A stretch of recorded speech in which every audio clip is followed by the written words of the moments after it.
You're so good, you're so good, you're so good. You're so good, you're so good, you're so good. You're so good, you're so good, you're so good. You're so good. This song forever will be the song of the pandemic and the song of Club Shada. What a time. What a time to say that we're still alive, damn it. Welcome to Club Shada episode 113. 213. I'm your boy, Mr. Shada, aka Pretty Boy, aka Porn Star, aka One Man Army. And this show is... What the fuck is wrong with this? This show is brought to you by Shada Wear, the gods of good fortune. Thanks to all the new subscribers. 1,900 new subscribers already in the month of June. So this song, Ruzna Désir, call the children Désir. Anyway, Yamina, Film Africa, Guy John, etc., etc. Welcome to this channel. Make sure that you make yourself at home, but remove your shoes by the door, because the girls here, they bite. We have stabbers here. We have people with dirty tongues. We have. Listen, this space is protected, so make sure you come with the best intentions. Unless she wants to get fucked. Up to you. I also want to acknowledge our stream royalty for the month of June, which is Emmanuel Etienne with $7.83. So you can take her a place easy. You need $10 and boom, you become the stream royalty. Just for you to know. I also want to thank all the sponsors who are here and who are supporting this show. As always, tell me where you are watching from. Put a flag of where you are watching from and put what time it is for you. Here in Portugal, it is midnight and 48 minutes. And I have a special guest in the building. Somebody told me, yo, I love your show. I love to hear you talk, but you should have more guests. I was like, why? I like hearing myself talk. But at the same time, I was like, no, I plan to have more guests. It's just sometimes we don't have time to plan accordingly, and everybody's busy. But I actually love to do a show and have a conversation with somebody about subjects. It's actually more fun. Actually, don't believe that I'm here hearing myself and it's enough for me. I actually love having guests, and so when this what I say, German. He lives in Germany, so it's German. This German DJ, this German superstar DJ sent me a message, tell me, yo, when can I come to the show? I was like, yo, my home is your home. It was like, tonight? Nah, nigga, give me 4 days.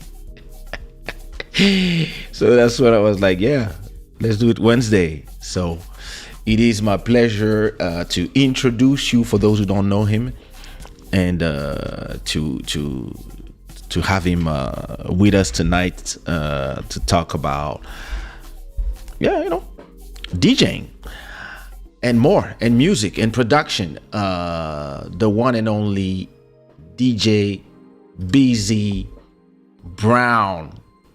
You move your camera again. Look at you. Wait, where's the? Wait. Let me look at this. Let me search the sound effect. Wait. Where it is? Wait, sound effect. There you go. Don't make me do that. First, I'm gonna upload, and then. Yay! What up, brother? Hi, Mr. Kaysha, the one and only. Mr. DJ Bizi Brown, how are you? Let me say hi to everybody. First of all, MJ Wemoto, representing Zimbabwe out from Canada. Was good, La Milliardaire. How are you, my sister? I hope you're doing good. I hope your health is back in the best shape. Malcolm Beats, the pirate. Was goody, brother. Julie Barry, how are you? Ellie's boys, how are you? Julie, how's this new house? Like, we don't see photos. We don't have a house tour. What's going on? Like, what did we do? You are out here twerking by yourself and not even showing us the house. Trisha is on time. Like, Trisha abandoned us for 4 episodes, and now she's trying to redeem herself by just coming like straight from the beginning of the show. I like this. It's good. I might forgive you. 7:44 in Canada for Trisha. You know, Trisha, sometimes I ask myself, does she live in Canada? Does she live in the US? Is she in Toronto? Is she in Montreal? Is she in Ottawa? Is she in Beverly Hills? I see pictures of your niece looking great. I mean, it's too late for me, but you might introduce your niece to my son. He's 19. Like, she was, I mean, anyway. Malcolm Beats for the Pirates is midnight in 44. Oh. In France for Julie, it's 1:45. Oh, heat wave. We actually have here we have like a Sahara desert storm again, and it rained, but it rained like a mix of dust and rain, so every car is dirty as fuck in the neighborhood. Anyway, here in listen, personally, I spent almost the whole day at home under my AC. I'm not even trying. Too hot outside, and I'm tired. I'm still tired from Saturday. I'm old. You know. Yeah, see me. I hope you have your army green too, mama. Because normally we're supposed to dress the same color. We cousins, huh? Hey, Germany for Bizi Brown, 1:48 a.m. Look at that. Trisha says, hello, DJ Bizi Brown. How can they call you? Can they say Bizi or Brown or whatever makes them feel good? All right, look at that. So you had to lick your lips for Trisha? Why is everybody doing this with Trisha? What the fuck? It was my first speech, so I had to moisten up. Yvonne says it is 1:52 a.m. I guess in Germany as well. Ellie's boy says, welcome DJ Bizi Brown. Welcome home. Malcolm Beat says, sup DJ Bizi. Look at that. So, I like it. You know that every time I think about my next house, and I know that I'm gonna have a whole place just for my show. So I'm gonna have a whole setup with my in the back. So I'm thinking, like, you're thinking about everything's gonna be in the back, etc. So when I look at your den, I'm like, damn, yeah, that's what I'm talking about. Like, can have a place, and maybe sometimes I will just have people sitting in the back. I'll hire a model just to sit in the back. Or I tell my wife and her sister, just sit in the back, just to have some, and it's cool. So where are you? You're in a club? You in your own club in your house? Exactly. I'm in my own club. So I'm actually in my house. This is my creative space. Okay. Yeah, I can call it a studio, but it's more than my office, my studio, where I receive artists that I work with, where I do my videos. I have a whole green box here for video recording. I have my whole setup. I have my cameras, everything. I did a radio show for like 3 years. Okay. and yeah, the production was not easy, so needed some room. So this is my space. I live upstairs. Down Okay. here, some people want to call it man cave, but I don't Yeah. know. I don't really like That's how I that. call this. Like your den. That's why I say Yeah. the den. So this is in your house. You live in a house. You live in an apartment. It's a complex with 3 families. Actually, Okay. Oh, your sound. complex, man. So it's a complex with 3 families, and then you have 2 floors. Yes. Oh, nice. Talk to me. Look at that. You know, the person who owned the whole block, it's a huge block with 6 buildings, used to own my apartment. So they built. I have a sauna here in here. Like, A sauna? yes. Yo. So wait a minute. It was one person One person owned the whole block. whole block down the street, like the whole block. There's a supermarket not far from here. Everything belonged to him. Now he sold it to he sold it to different people, to companies in Luxembourg and whatever. They keep selling the house for, they dealing with it or whatever, Yeah. talk or whatever. So a guy owned the block. And you know what? He was a baker. He had What? a bakery. He made all that money. He was the only bakery in the whole city or whatever at some point. So he made a lot of money. And he owned it. And he built this cave down here with a sauna. I have a sauna with a shower next door, like in here. Nice. Look at, yeah. So I was fortunate. It was a French family from Paris. Used to live here. And when I came here, and they showed me, and I was like, and the person who had just bought it before that didn't really know what's in it. So they showed me and said, hey, you can in here. And I was so cool to them. Since I DJ Paris sometimes. And I was talking, yeah, I play in Balajo, Place de la Bastille. And told them some few things about Paris, and we felt connected. It showed that I got it, That's nice. Wow. I creeped my way into this complex.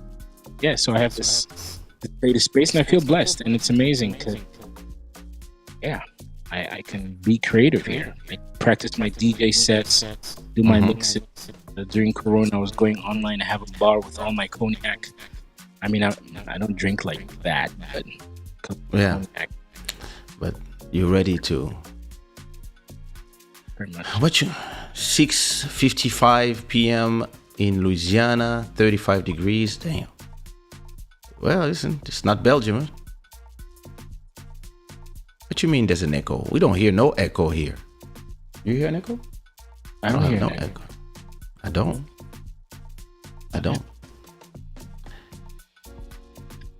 I don't know.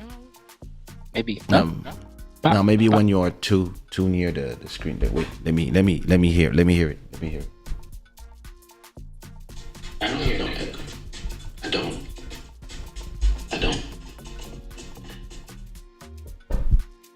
Is there an echo? So should I say something to check if there's an echo? Mic check 1, 2. I hope there's no echo here. Microphone check. I try to turn down what could give an echo. Is it good? Can you hear me? Are those actually like monitors for performing on the stage? What you have in your ear, or? Well, it sounds great here. I don't have an echo. So what is that? What you have in your ear? Are they like Nice monitors? nice logo in the background. Listen, the guy has his own logo in his den. Malcolm Beats, we have to step up our game. The guy has his own logo. I'm here with a guitar and some Buddha statues and some Ganesh. The guy has his own The monitor. logo. Yours is futuristic. Mine is old school. You got a futuristic look. I'm gonna put some here, exactly here. I'm gonna put a neon that says something, either Club Shada or maybe I don't know, maybe something like Stay Real Always. Actually, this is Fan who did that. and it's Oh, nice. some art and some golden paint. So she put it, and then she had like little articles, little dust, some golden dust that she put mixed up with paint, and then she carefully pasted it on the logo that she first printed out on this round canva, and she kept putting it, and then she gave it to me. Wow, that's nice. Yeah, I feel grateful. Oh, that's beautiful. Oh, man. Maybe you should turn down your headpiece just a bit. Maybe the sound is. Do you have other than your headphones? Do you have sound coming out from speakers? Could come back from this one. I don't know. Are they still hearing echoes? Bruno, echo is back. Damn, echo. Yeah, it's interesting. Usually, when there's an echo, it means that either your sound is too loud in your headphones, or you have maybe something that is echoing. Can you say something? 1 2 1 2. Echo. But you have the sound that is not going away. What up, Bruno? How are you? Don't just come say echo is back. Can't you say hello first? Maybe they should tell us if the echo is still there. Can somebody tell us if the echo is still there? Yeah, let us know if there's an echo. Make sure that you have the sound not going out of anything else other than your headpieces, and maybe just turn down the volume in your headpieces. Maybe it might just be that. Let me listen to the show to see if I hear anything. Sorry guys if you guys are having an echo. Careful that I don't.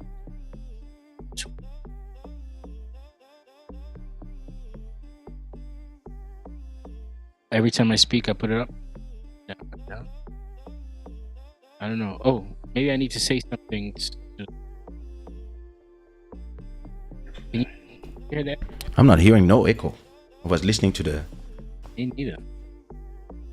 Listen, I don't know. I'm reading somebody say they keep censoring her comment. Is that true? I don't know. It's Julie and YouTube have problems. Like I don't see, because I don't see her. Normally, when YouTube flags your comment and doesn't know if it's a comment that they should censor, I would still see the comment and they would ask me if I want to accept the comment. But I don't see nothing here, so I don't know what you're commenting. Julie, I don't know what you're commenting, so I don't know what you are saying, but just mind what you say. Don't pronounce words like my fat white ass is stuff like that. YouTube is not gonna, come on. You should know by now. You've been removed from Instagram 3 times. You should know. But she doesn't want to behave. What can I say?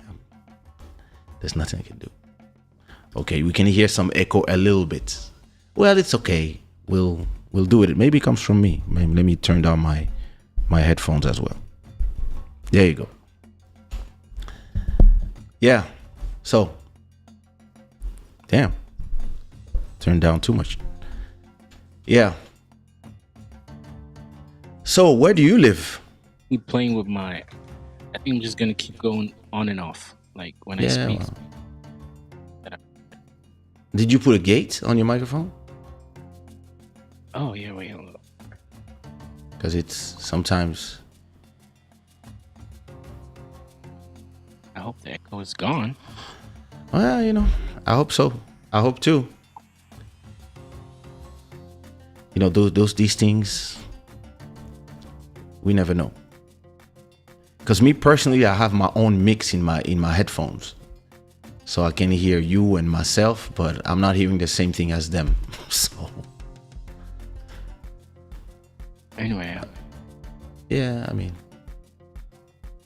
I hope it's better. Yeah. Okay, let's go. I'm gonna introduce myself a little bit. Yeah. To your, because I know you know me, so you don't need an introduction. So you're probably not gonna ask who I am. I mean, I know you, but do I know you? What good question? All right, so let's go. So, ladies and gentlemen, how are you guys doing? I hope everybody's good. My name is Bizi Brown. I'm based in Germany, representing Cologne City, one of the most beautiful cities in the world. And yeah, okay, I heard Lisbon is beautiful, beautifuler. I mean, there's a lot of beautiful cities in the world.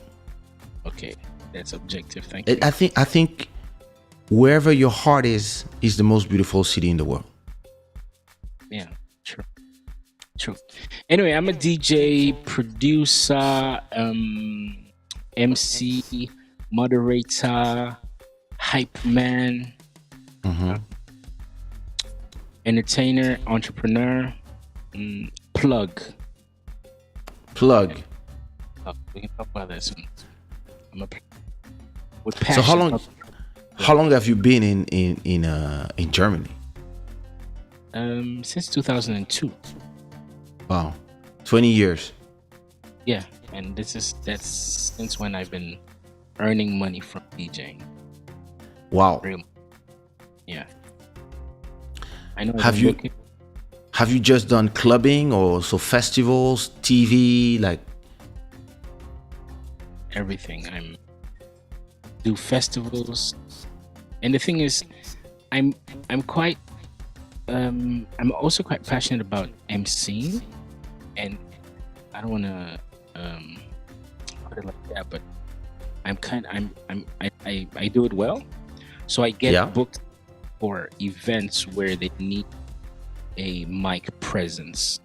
Okay. So, for example, let's say we have big clubs here with capacities of 5,000 people that book Busta Rhymes, they book Maître Gims, they book Nelly, they book whoever, you know.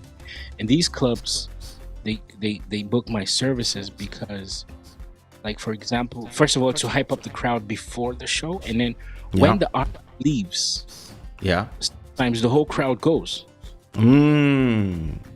Show, you don't have a proper show after the showtime. The crowd goes and these people don't sell drinks anymore. So they book me. Sometimes the guys are like, man, we have 7 DJs, we have the best DJs, but we don't have a good MC. Brother, grab the mic, handle the crowd. And that's how I get a lot of shows with the headliner, you know. So how did you start it? Man, I have my ghetto blaster still here.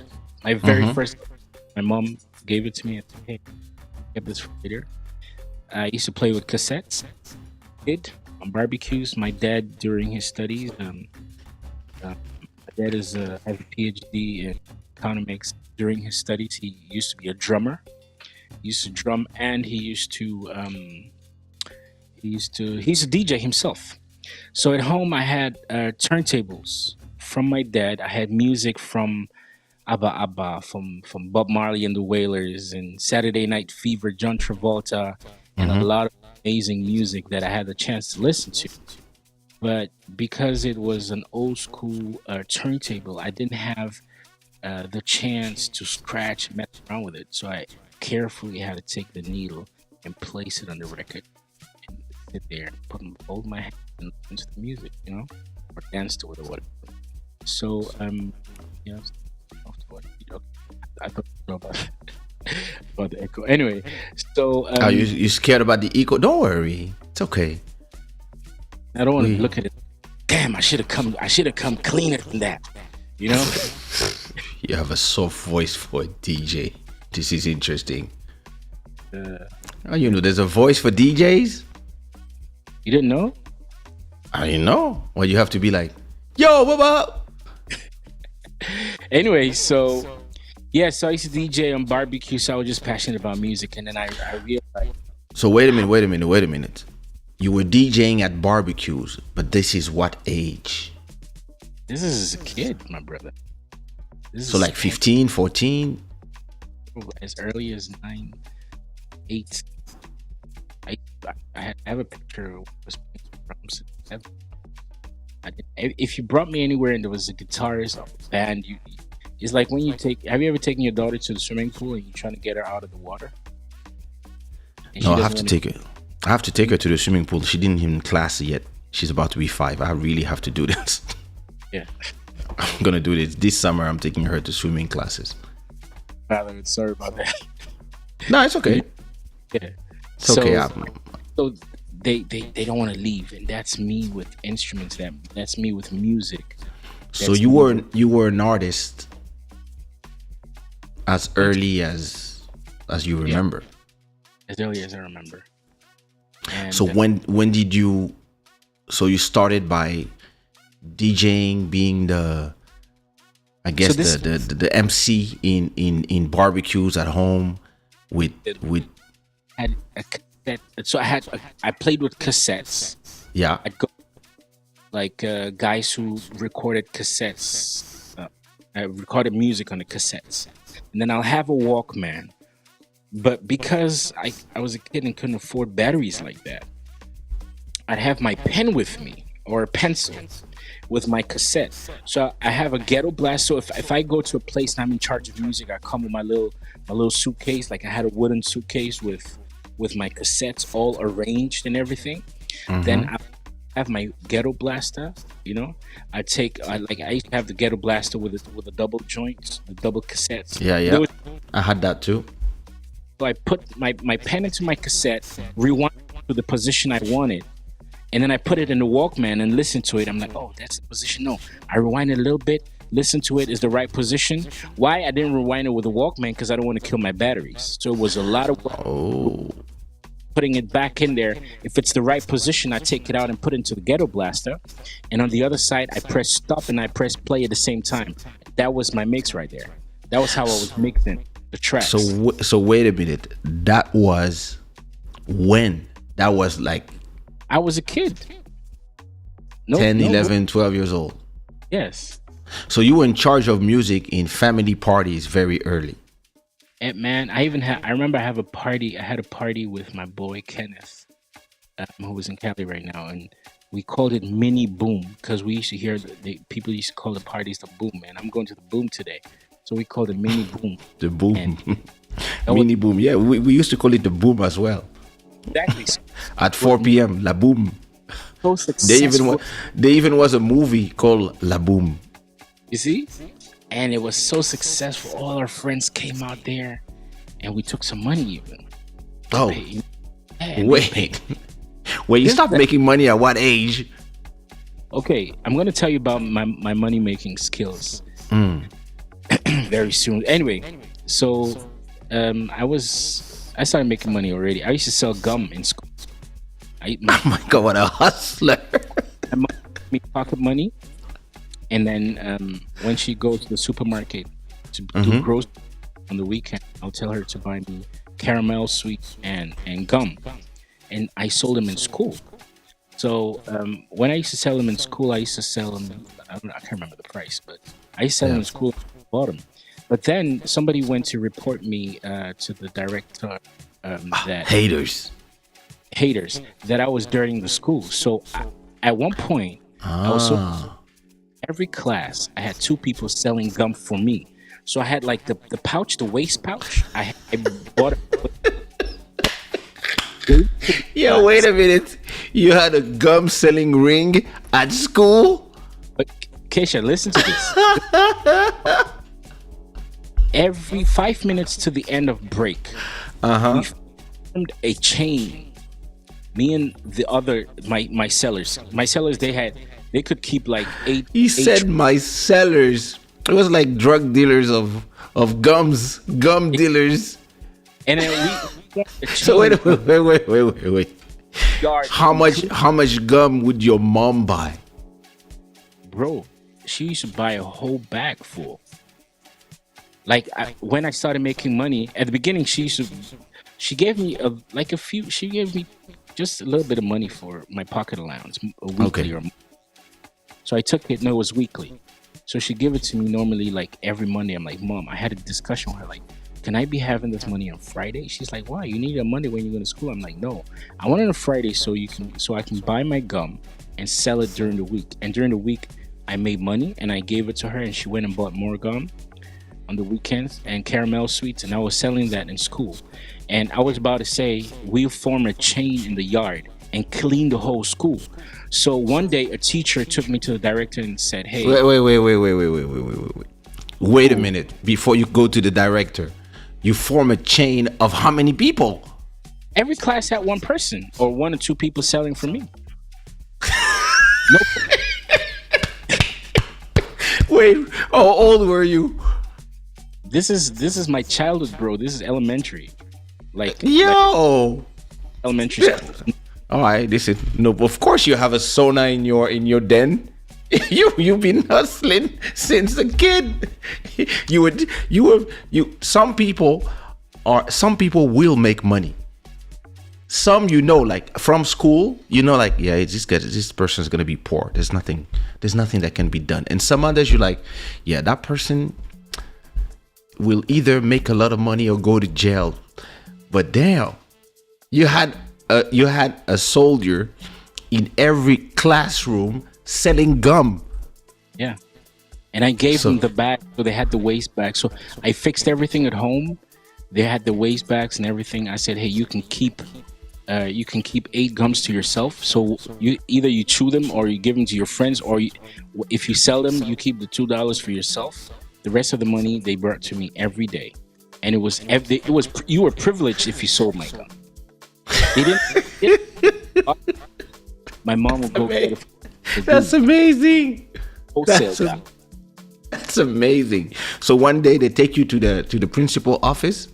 Exactly, and then they tell her, "Yo, Bizi been selling gum in school," and they wanted to get me into trouble. You know what she said?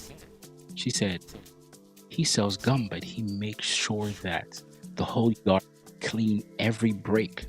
So let him do his thing, bro." She let me, and the teacher was shocked because the teacher thought he thought he got me into trouble.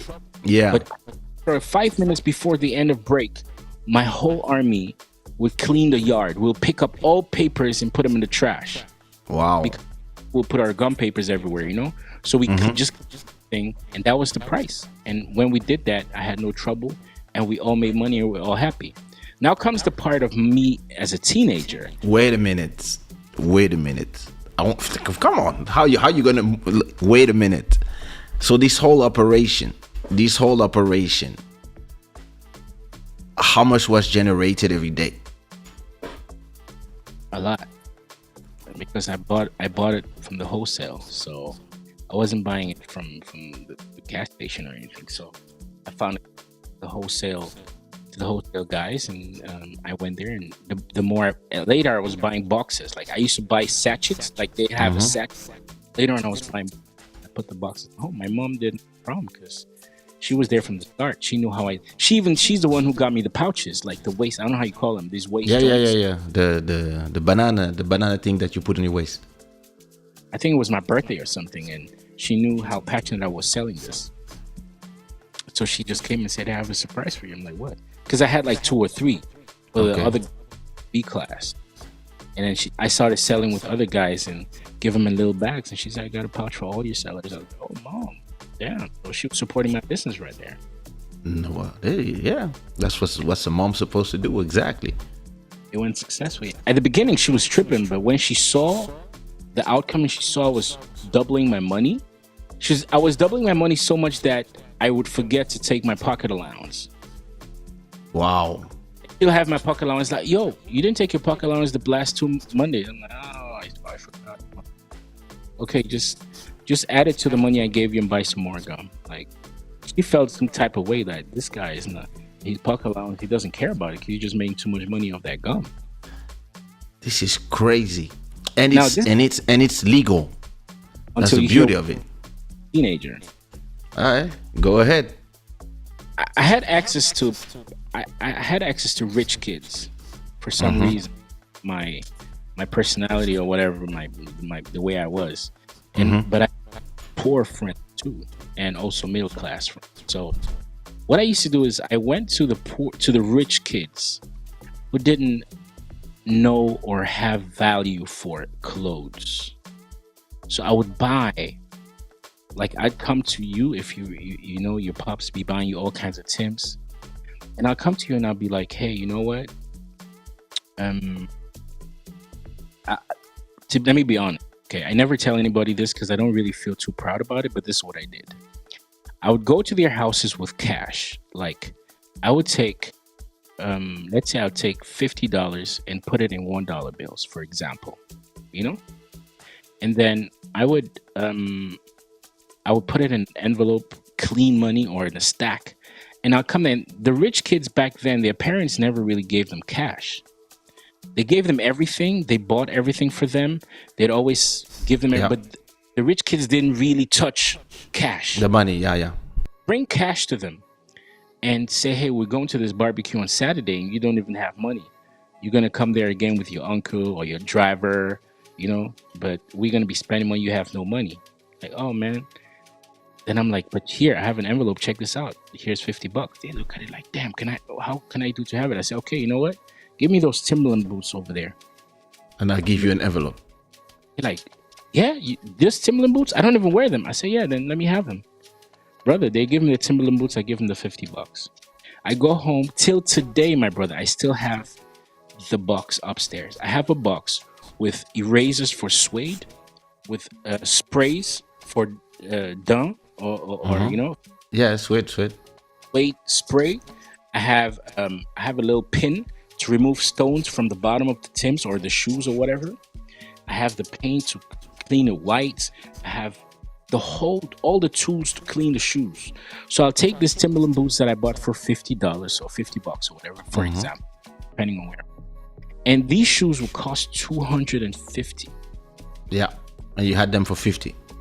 I go to the stores where they sold boots or shoes, and I'll get the empty boxes for free because they'll throw them away. So when I'll just go there, I'm like, hey, I got some Timbs at home. Do you have an empty box? The guys will be like, yeah, sure. You can have them. You can have all. You can have 5 of them. We throw them away anyway. People come and get their shoes and they don't want the boxes. I take this box, go home, clean this Timbs as an example, put them in there, put the paper, fill them. I buy new laces. Like if it was a green and I have my boy, I used to do this with my boy Ningo. You know, I'd buy some clean new laces for sneakers or whatever, lace them up and take other exotic laces, put them in there, wrap it all up and keep it. And now the middle class guys who were hustlers too, who used to maybe steal money from their parents or do some crazy shit, you know, those are the ones who like to spend in the clubs or spend in the parties and impress girls and buy stuff. They all knew I was the plug for clothes. So they'll come to my apartment, to my room in our house. And I always put outfits. So if I buy this blue cap from somebody, I'm not going to even sell it until I have a blue t-shirt with sneakers, you know, maybe with some jeans that would have some white in. And when I have a full outfit, the value is highest. Of course. So you can sell the whole outfit. So if you look at my cupboard or under my bed in the drawer, I put the Timbs with the jeans, with a do-rag, you know, with the bandana, the matching bandana, the matching hoodie, the matching jacket, so as a full outfit. So when people came to me like on a Friday when there was a party or an event, they got the full outfit. But bro, I bought this for nearly nothing from rich kids, and I sold it to the kids who had a lot of value for it. Like the airbrush Timberland boots that nobody had. I would get dad, some diplomats, kid will bring it from Paris. And I used to trigger them. I'm like, there's this girl, I was like, yo, they have these shoes they sell in Paris. The Docksides, or Sebago, they call them in French. Yeah, like, long time. I'm like, yo. Yeah, Sebago, I remember. On here, so if your father is there, he should get you some. And she'll call the dad and say, Dad, can you get me this? He said, what color? I don't know, there's green. And she's like, what kind of color? I said, they have the mixed color, they have the green, the yellow. There's one which has yellow. And she'll say, bye-bye. Dad will say, okay, I'll bring all the colors I see. This is a rich they'll bring this, and bro, I'm watching the shoes. Every time I come to her house, I'm checking out the shoes, and I'm patient until I notice she doesn't value them anymore.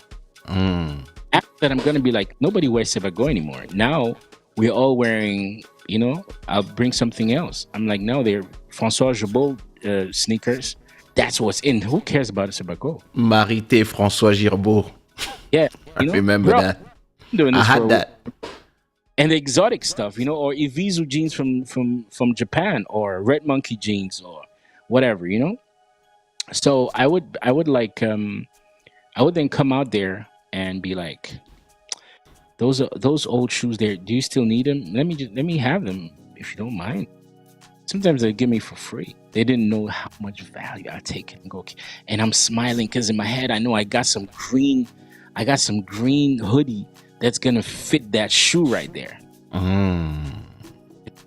But now when I got into my mom used to go to my dad and say he's having clothes buy. I don't know where he got them from. my parents would count their money like, did he steal money? My dad would call me and be like, where are these from? I said, it's mine. He said, yours. Where do you work? You go to school, you don't work. You don't make money. How old were you? I said, this is mine. So I didn't want to tell them. How old were you? Sorry? I was teenage, 15, 16. Okay. So my mom was telling my dad to talk to me. So my mom, I told her once, I'm like, yo, I'd like to have some South Pole jeans. And she said, she checked it out. It was too expensive. But she bought them to give me in Christmas. Like she bought them in July. And I went in July, I asked nothing. August, nothing. Yo, in September, I went and did my business and I got me 3 different pairs.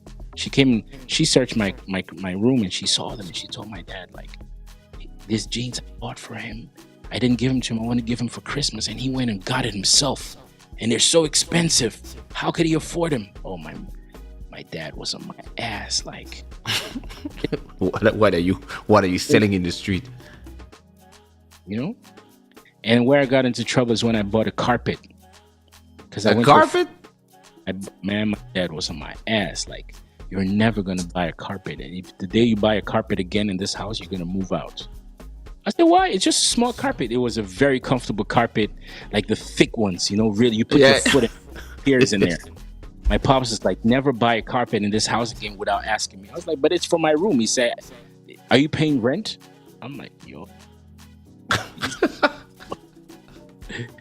The thing that triggered them is that they couldn't see how I was making money because they're like, their wallets are still full. I never went into their bags to take anything. Yeah. Yeah, they were scared. Yeah, and they knew my mom was searching. Is he having any drugs? She never found nothing dangerous. So it was tricky. But I started dressing myself already as a kid. Yeah. So you could usually when somebody starts like that, they end up actually opening a store. Brother, those of my viewers here who know me from Germany, I ran 3 clothing stores for 9 years called Delight Lifestyle. It's just if I was in your system, I can't send you pictures and you post them or something. Yeah, you can send me on WhatsApp. Okay, I'm gonna do that as we speak. So I actually did open my own store. Oh, you did open your store. There you go. I opened 3 clothing stores. What? Yeah. Before I opened all this is in Cologne. Yeah. Cologne. No, this was decent before. I used to work for the U.S. Army, and then I used to sell there until I lost my job at the Army because the guys who were working with me went and told my superior that during the break I was always counting money because I was selling clothes. So when I come to work, people would come and give me their money. I'll go to the trunk of my car and I was giving them clothes. I used to fly to New York every 3 months. He's a hustler. Buy clothes from New York and then bring them decent and sell them. Yeah, a lot of people started doing this in France as well. And I had 2 friends. They were from Togo, and they opened a store in Châtelet, in the center of Paris, and they would go to New York every week, buy everything new, starters, all that stuff, and sell it for 3, 4, 5, 10 times the price in Paris because it wasn't available anywhere else. That's exactly what I was doing. There's even a video on YouTube where, can you play videos here? Yeah, I can. If I send you a link, can you play it? Of course. Oh, okay. If there's no music, That's gonna be fun. So let me play you a YouTube. Let me send you a YouTube link of my store in 2000 and let me see what year was that. 15 years ago. wow. Let me send you a link of one of my stores I had with my partner, DJ Notorious. Do I send it on WhatsApp? Is that okay? Yeah, send me a WhatsApp. Yeah. So this I mean I can send you pictures, but this link right here, is legendary. Wait. So you can see what I used to do. So yeah, man. So when I grew up, I was like, we opened 3 stores. So 2 stores on the German economy and 1 in the U.S. Army, which was going. That one is a mobile store. We used to move from one military base to the other. So wait a minute. Let me add you. There you go. Oh, wait a second. Don't move. There you go. So let's see. I'm gonna play without. There's no music in there. No. It's no music. It's just me talking. Okay. I don't know if the sound from Chrome is coming in. Let me turn on the sound from Chrome for the viewers. There you go. All right. Let me play it.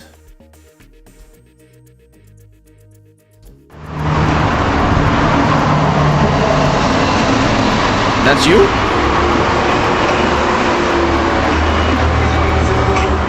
Yeah, what's up? It's the D-Light Lifestyle Shop, you know how we doing it. All T's on the side.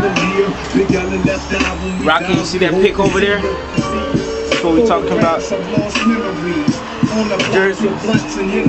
Throwback jerseys, all kinds.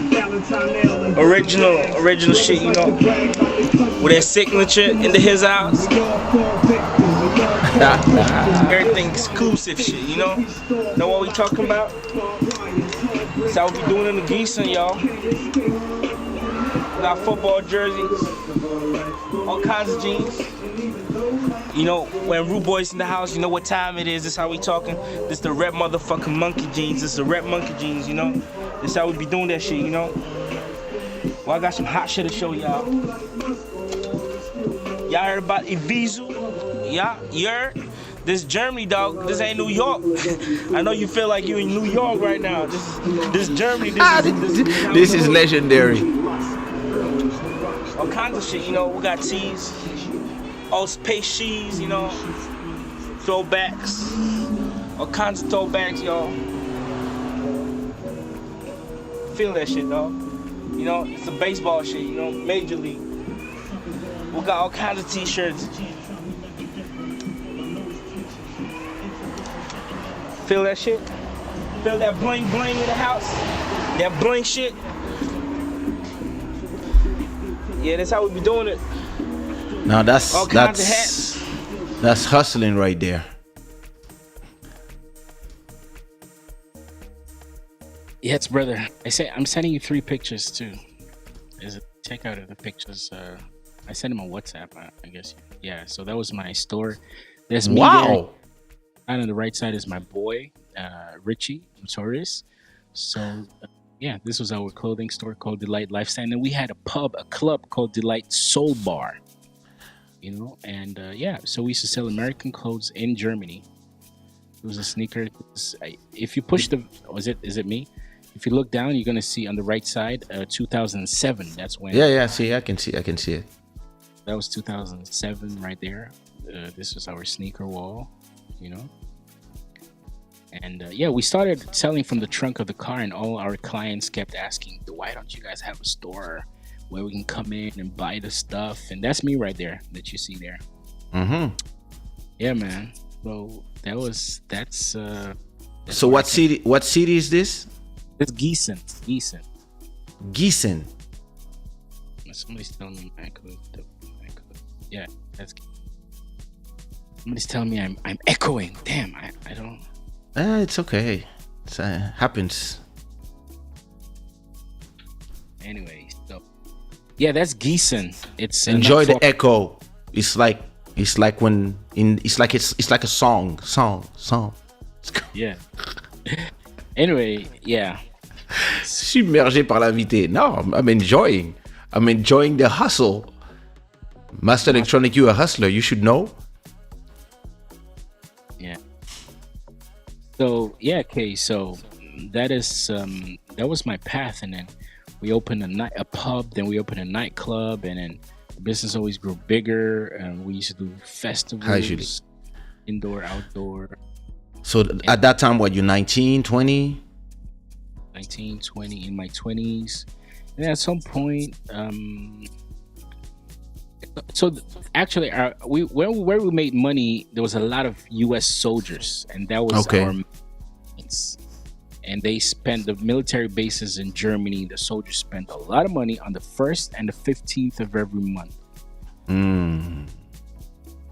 Also, good night, everyone. Oh, great. Yeah, What's good, Bruno? Are you going to the festival in Mozambique? Are they taking you for the festival with your brand? Go ahead, continue. So, so we started doing parties, events, and then the military left. Oh, the military left? Uh-oh, we lost him. This as it should be going, and I had my first daughter, and your video froze. At one point, and I didn't really have a life anymore. Me and my partner, we got so caught up in business. We had clothing stores, we had our club, we had outdoor events. At one point we had about 30 people working for us. You know, so it was so much. Wait a minute. And I like traveling. I like seeing people. So I made my mind. Oops. Wait, let me call me back.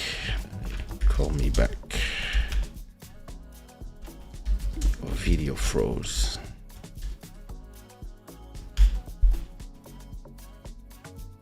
I think his phone died. Let's see. He's calling back. All right. Assign to guest one. Let's go. Yeah, you're back. Okay, sorry about that. So, what happened. No problem. So you said you had again you had a whole army. So you had a store, a club, a bar, all this in the city of Gießen. Yes, but I mean, we were doing events everywhere, you know? Yeah. Yeah. So at that time, you 20? You in the 20s? In my 20s, yeah. Okay. So that's when you had your first daughter. Yeah, in my mid-20s, yeah. So I was like, I wanted to move more, especially because I have friends everywhere. Mm-hmm. And I decided to focus on my DJ business. Yeah. So at the beginning, I used to do a lot of touring with artists like Kaysha and some others, you know. That's true. Yeah. That's true. that's when I came for the first time in it was Cologne. It was Cologne, huh? Yes. With Big Mike. Yeah. That was a great show. Exactly. That was a great show. The girls were throwing brass at you. I remember. I was like, what's wrong with these people? To be honest, you had the craziest show, bro. Thank you. Wow. Like you knew how to play with the crowd. Seriously, like that was amazing, you know. Yeah, now I was always working with a lot of artists, but I got a little bit frustrated. And there we go. This is 2011. Yeah, but I don't know if that's the first one. Yeah, I think it was. Was it? I don't know. You've been out here a couple of times though. Yeah, I came like 3-4 times. I remember. Yeah. And girls were going crazy. Yeah, look at them. And me, I was kissing people on the mouth, stuff. Look at her. That was before Corona. That was before Corona. Yeah. Oh my God, I don't know what I'm singing, but that was crazy at that time. A big shout out Girl. to my boy Kenneth and Cynthia all the way in California. Ay, ay, We're ay. watching right now. Ay, ay, ay. Ay, ay, ay. That was Yeah, madness. Those were the days. The days Exactly. of sweat. Damn, I was skinny. Oh yeah. Yeah. You were not eating married food yet. Yeah, exactly. Ay, ay, ay. Those were performing. Oh yeah, your shows were crazy. I did Being learn. I like- did learn from you, my brother. I did learn from you. Yo, Yeah, look yeah, at my yeah. boy. You see? I'm actually releasing a single with him in 2 weeks with Baby Bang. Oh, Baby Bang. Oh wow. Yeah, we have a new single in 2 weeks. What's the song? Ay, ay, ay. Ay, ay, ay. Oh, I got the look.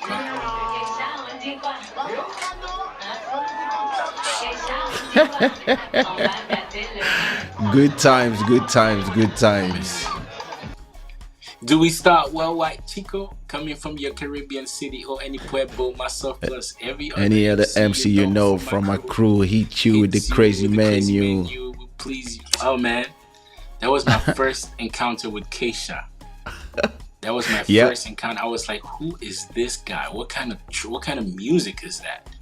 Like I thought when I was looking at it, I thought it was Puff Daddy in your video. I'm like, these guys, the black Benzes popping up and they go into the club. I'm like, who is this, man? I learned your lyrics off the top. Wow. I knew Do you the know? whole lyrics. Do you know that the crocodile suitcase in that music video is actually my dad's suitcase? Wow. Like that's one of his suitcases that back when he was working for Mobutu, he had a bunch of crocodile suitcases, Leopard like stuff. leopard stuff, leopard shoes, like a bunch of stuff. And I remember that I was like, Dad, I'm gonna do a music video. I mean, I need for the video. There's a suitcase. Like, yeah, go in my thing. Take something. Like there's one with. So I was like, so when I Where brought did you shoot that video? in Paris. Shot the video in Paris, and the parts in the house. We rented a house, and we called every girl we know. Like this is one of those videos. So this video and the video for On Dit Quoi are videos where every single girl is an ex or an actual of one of us. It was like me, AC Jordan, and Elisio, and another guy. We just every girl that we knew that we had something, we just called all of them, and we're like, "Yo, I'm shooting my video. Everybody come." So we had nobody got paid. Everybody got free champagne. So Sony was paying for everything. So we brought champagne. Once everybody got drunk, it was like, roll with a bounce, baby. Yeah. And the part where I'm outside with the Mercedes, those parts are in, I don't know, some area with, and when we were, we definitely could not tell where the music. Well, me and my guys were like, who is? We just enjoyed it. We didn't have an idea where you're from.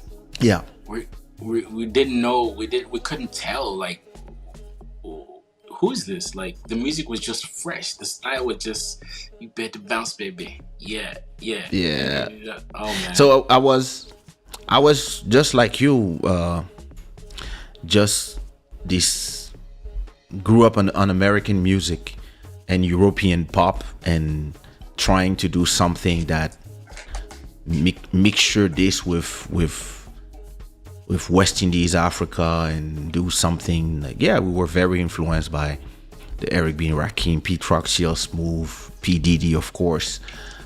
American hip hop from the 90s was a big inspiration at that time. So when I shoot my video, actually Squall. Squall was a guy that used to come to every one of my show. So he's a brother from Cameroon. And when I was doing my shows back in '95, he was in every show that I would do. Every show, he would be there in the front, singing all the lyrics. And I was like, wow, this guy is cool. And one day he came to me and he said, hey, I'm a filmmaker. I make movies, but one day I would love to shoot a video for you. And as I'm one day he calls me and tells me that he has a brand. He was supposed to do a movie and he had the budget for the movie, but the main actors got poached for another project where they were paid, and because he was not paying them, it was like a small movie. They just said we can't. So he's stuck with all the equipment, but he has no movie to make, no actors. So he called Booba, he called a few rappers, French rappers from at that time, and everybody was like, yeah, I don't know, we don't know you, we don't have like, and nobody ever seen like what you do. Do you have videos that you can show us? Can you send me a videotape? And he was like, listen, the shooting is tomorrow. And no, I don't have like, and back then there was no YouTube, etc. It's '96.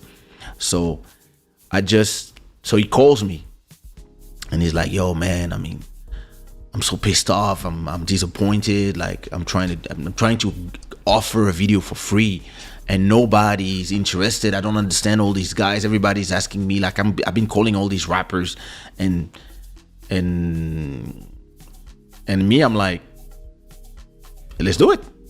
He's like, what you mean? I said, well, listen, I have some demos that I recorded in New York. I have this song called Fix. I would love you to, listen if you want.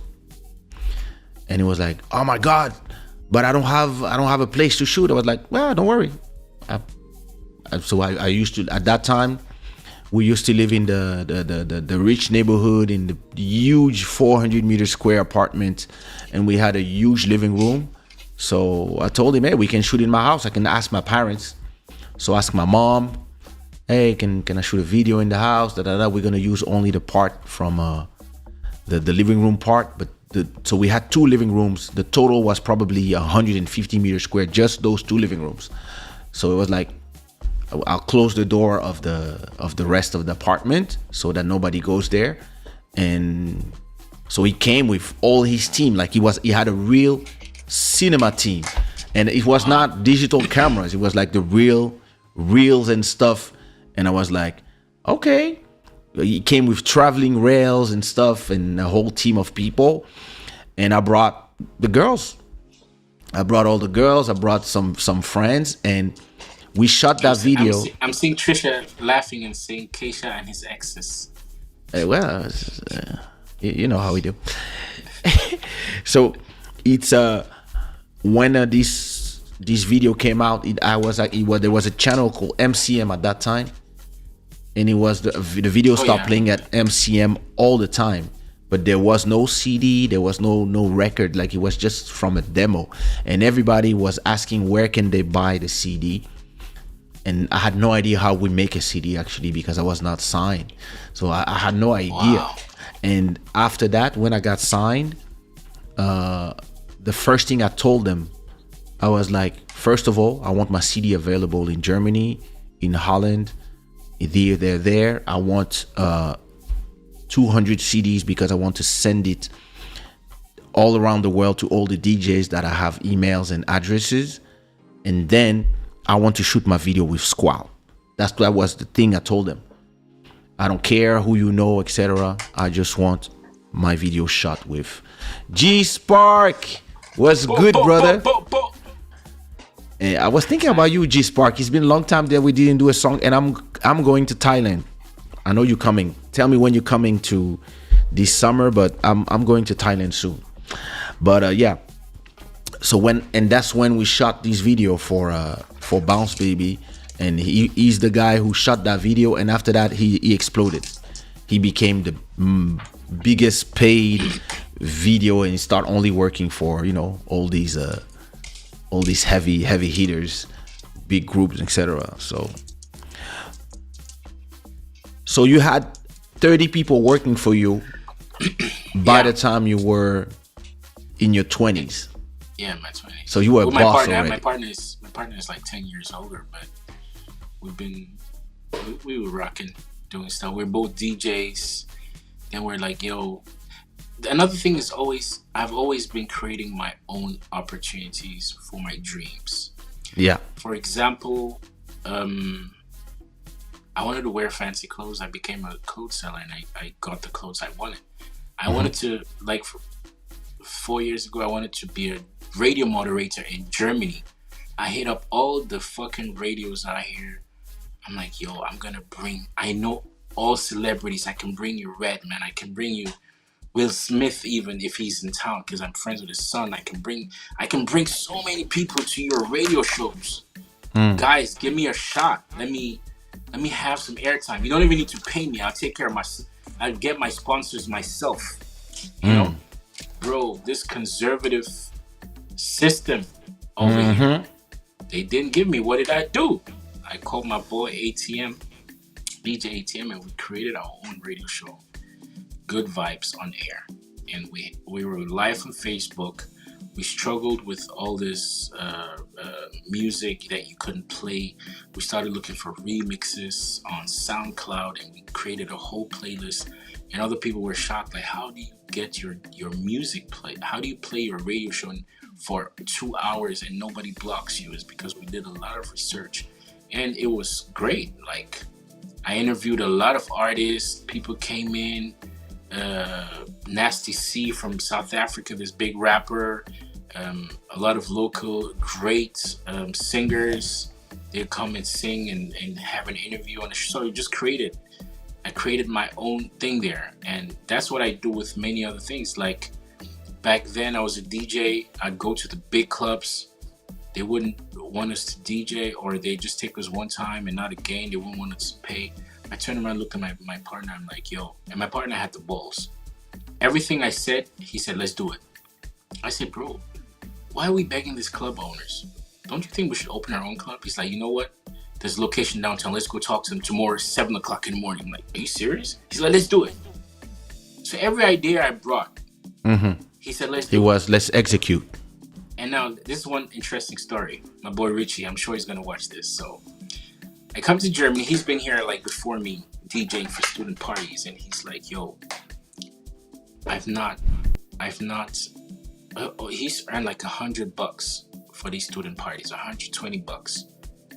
They didn't used to pay more. And he came with a whole system with his turntables, with the speakers and records, like 10,000 records. He'll carry them, put them all there, DJ, and then go home with €100 and still have to pay his gas and everything, all dressed up. Brother, I came out here, we went to a club, and the Turkish owner was there. We went there, I told him, don't say anything, let me talk to him. He said, what do you want to tell him? I said, hold up. The club owner came. I told the club owner, hey man, we just came from New York this morning. We're here in Germany. Tomorrow I'm going to Spain. I wasn't going to no Spain, brother. We were around. Tomorrow I'm going to Spain. We're here though, and your club is cool. I think we could, I think we could give you the privilege of having our DJ set here. When I saw the club, I just called our manager right now in New York, and he was like, yo, I asked him if it's okay if we can DJ here. So what do you guys think? Because we're on the run right now. The guy's like, when can you do it? This is like December. He's like, yo, can you, between the 25th, like there was some holiday, 27th or something. He said, can you come and play on Saturday? I said, hold up, man. I took my phone, I switched my phone off, put it in my ear. I'm like, hey, manager, what's up? Now, no, normally we're supposed to go to Spain, but this guy wants us to DJ in his club, man. He's asking really, like, I don't know, should we do this? I'm the one who told him, but I told the manager in front of the guy, this guy wants us to play. I don't know, man.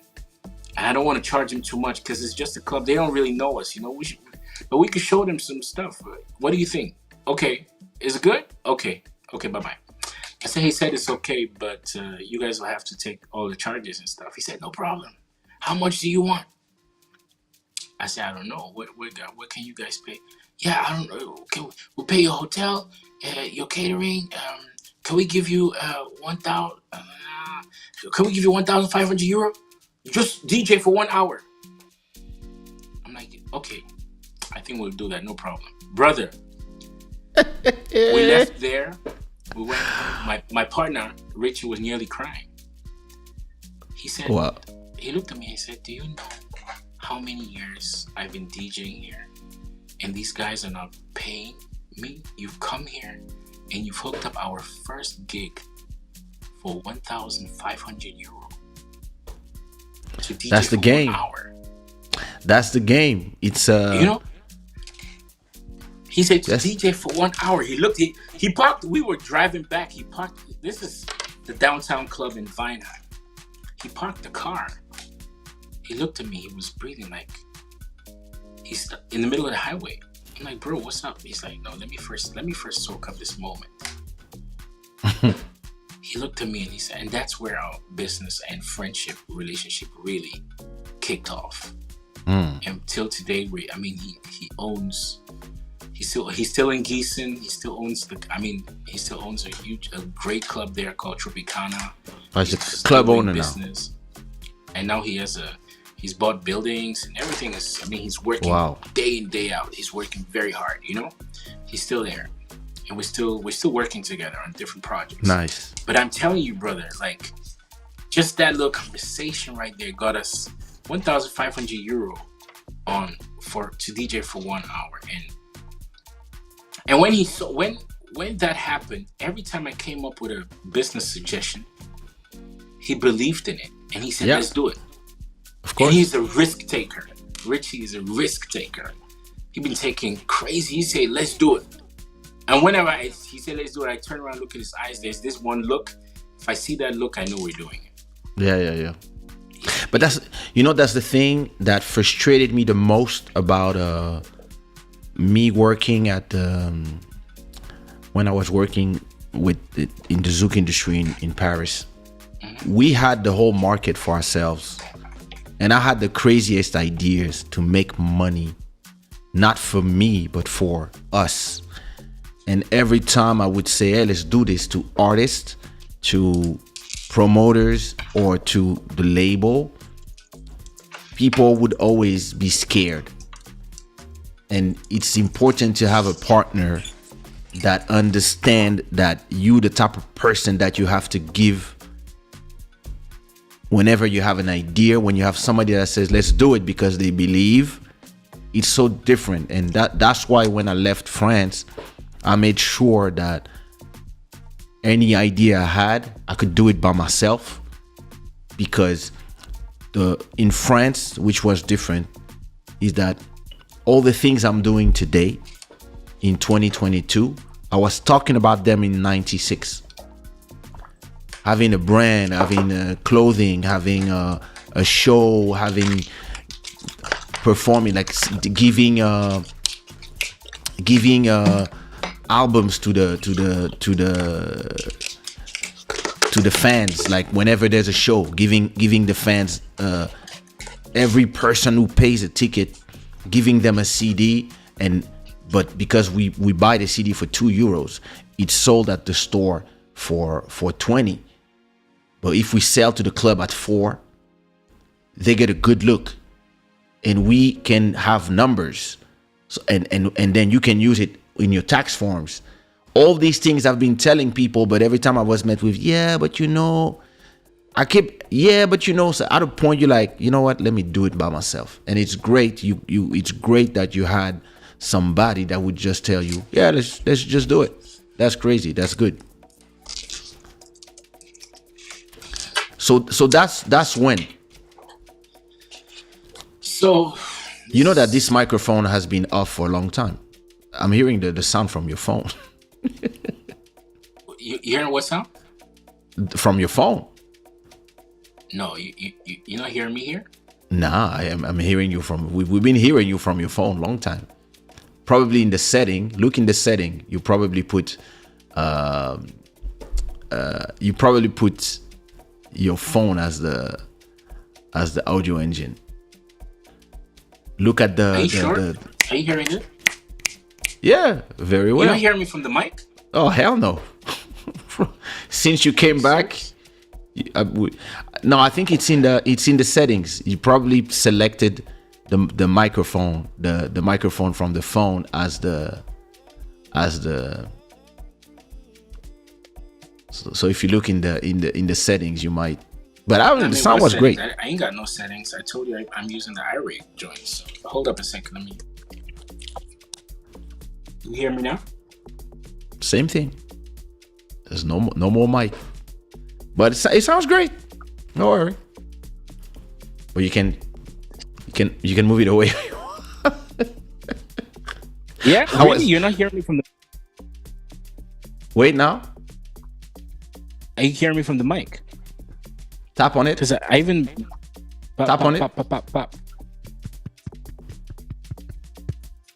I'm not sure. Put it away just to see.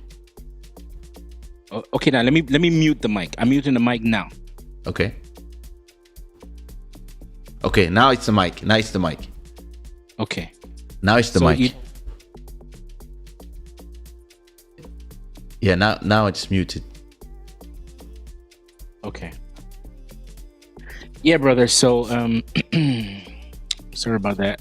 That's okay. We had sound. That's the most important part. Exactly. A big shout out to my guy Ghislaine Mumbari watching the show. Was good, Ghislaine Mumbari. Yeah, it's watching. So yeah, I have a bunch of guys watching that. I think they don't have accounts, so they're not commenting. So they're just watching silently. Oh well, you know, all they need if they want to say something, all you need is to subscribe. That's all you need to do. You subscribe to the channel, and then after 5 minutes, you can add your comments. This is the way we remove the trolls. Exactly. Thanks a lot, DJ Cidinho. Thanks a lot. Everybody in the chat, put some unicorns or some fire in the chat if you are enjoying these amazing stories of listen, this is what the hustle, these amazing hustle stories. So at that time you told me that at a point you had no life, and then you had your first daughter, and then it started changing your whole perspective. Yeah, so I was tired. I was tired of being on one spot. I wanted to start. So then I started working, and I used to do a lot of stuff with artists, but I got a little bit frustrated because, I mean, you might have experienced it when with you. I was very passionate, and I always give everything to make the artist comfortable, successful, the show. But I didn't feel the gratitude from the artists. And I asked myself at one point, I'm like, I don't do anything I do in show business for money. I don't DJ for money. I'm passionate about branding and marketing, but I don't do it for money per se, just because I have a passion in it. I live off it, and I say I'm doing okay, you know. A lot of people with this, but I'm doing it because I love what I do, and because entertaining people for me is like, I feel like I'm a medical doctor sometimes when I'm DJing. I see some people come in desperate, had a hard day, a hard week. Some people come in because they have some pain or they're looking for a partner and whatever.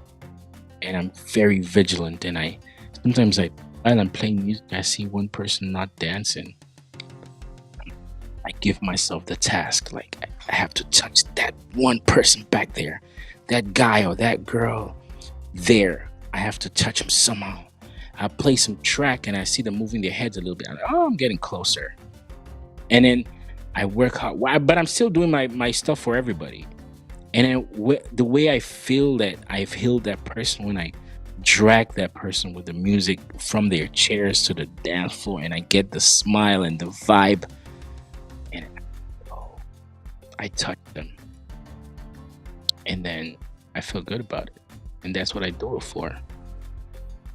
You know, I'm happy that I can pay my bills from it and stuff. Yeah. But that's what I do, and even the mic, as a DJ at events, I play with the mic a lot. I'll say stuff, make people happy. If I see Asians, I'm telling you, like on my phone, if you go to the notes, I have a whole page with stuff written in Lingala.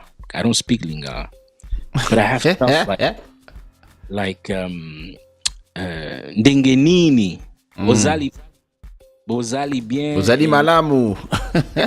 You know, so many things there. Mbote na yo. All these things, I wrote them down. I asked somebody one day, and when I'm deep, I see a lot of people from Congo. I'll say these things, and these people are like, whoa! And just these are my tools that I use to connect with these people, and they'll be so excited just because I said something from where they come, or or in Spanish or whatever, Yeah. When I do these things, I connect with these people, and I feel good. I feel good. Now that Trisha is happy. You said Lingala. Trisha is. She's ready now. Yes. So. Right, Trisha, say something in Lingala in the chat that he can use in the next set. Yeah. So I'm ready to learn every day. Trust me, I'm learning every day. So, and by the way, I'm playing this Saturday. Can I advertise? Oh, yeah, of course. Go ahead. So you for playing those Saturday? You can catch me this day in Frankfurt City on a festival, African. It's called what's it? Africa Fiesta Frankfurt, and the headliners of the show is Extra Musica. Oh, nice. From Congo, Brazza. Yeah. So wait, that's the new group? Yes, the Nouvelle Horizon. Okay. I mean, these one, they've been active. They still have elements from the old group, but they've been active like a band, and they're doing their world tour right now. And yesterday they performed in Paris. I think last week they were in Belgium. Yeah, I saw some photos of them. Yes. This Saturday they're performing in Frankfurt, and I'm the main moderator host of the show. I'm also going to do a DJ set, and yeah, I'm going to be there. It's going to be very exciting. I'm really looking I have to be back in one of your parties, bro. It's been forever. It's been like, I don't know when is the last time we saw each other for real.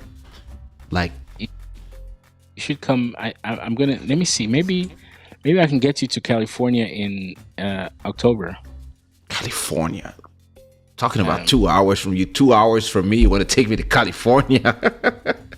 On the 15th of October, are you busy? I have no idea. Don't send me to Guylaine. You know that Guylaine just got promoted to CEO of Virgin Music Africa. Woo! But she was with Universal, right? Yeah, but now they bought Virgin, and she's now the CEO of Virgin Digital for Africa. So, wow, she was also an amazing mentor in her domain. She's amazing. She's like, man, yeah. She's the only manager I ever had. The way she used to laugh. Yeah. Yeah, man. So G Spark is saying, "Keba na yo sheri nanga." Oh, okay. It means be careful, my girl, my darling. And Trisha is saying, "Mwasi kitoko." It means beautiful girl. Mwasi kitoko. I have a song that says, "Oza kitoko." Oh. Let me put that real quick. Boom. Yeah, so DJ Sidino says, "Me too, DJ. I'm a DJ myself, and I do it for passion." Yeah, man, that's how we should go. That's the way to go. That's the way I do it as well as a creator. It's the same thing. I do everything for passion first. I do it for myself, for my own therapy. And I discovered that it is also having people, some people are enjoying it, some people are loving so I let people do it, but after that I'm happy to make the money from it. What made me interested to connect with you back then in the 2000s when you used to come around? What made me really interested to even get your phone number and start working with you and all that is, to me, you were the only artist that was so versatile and doing different stuff. Like, there's so many artists, like, okay, let's say Chris Brown. Chris Brown could always rap, but his management will make him stick to being a singer. Yeah.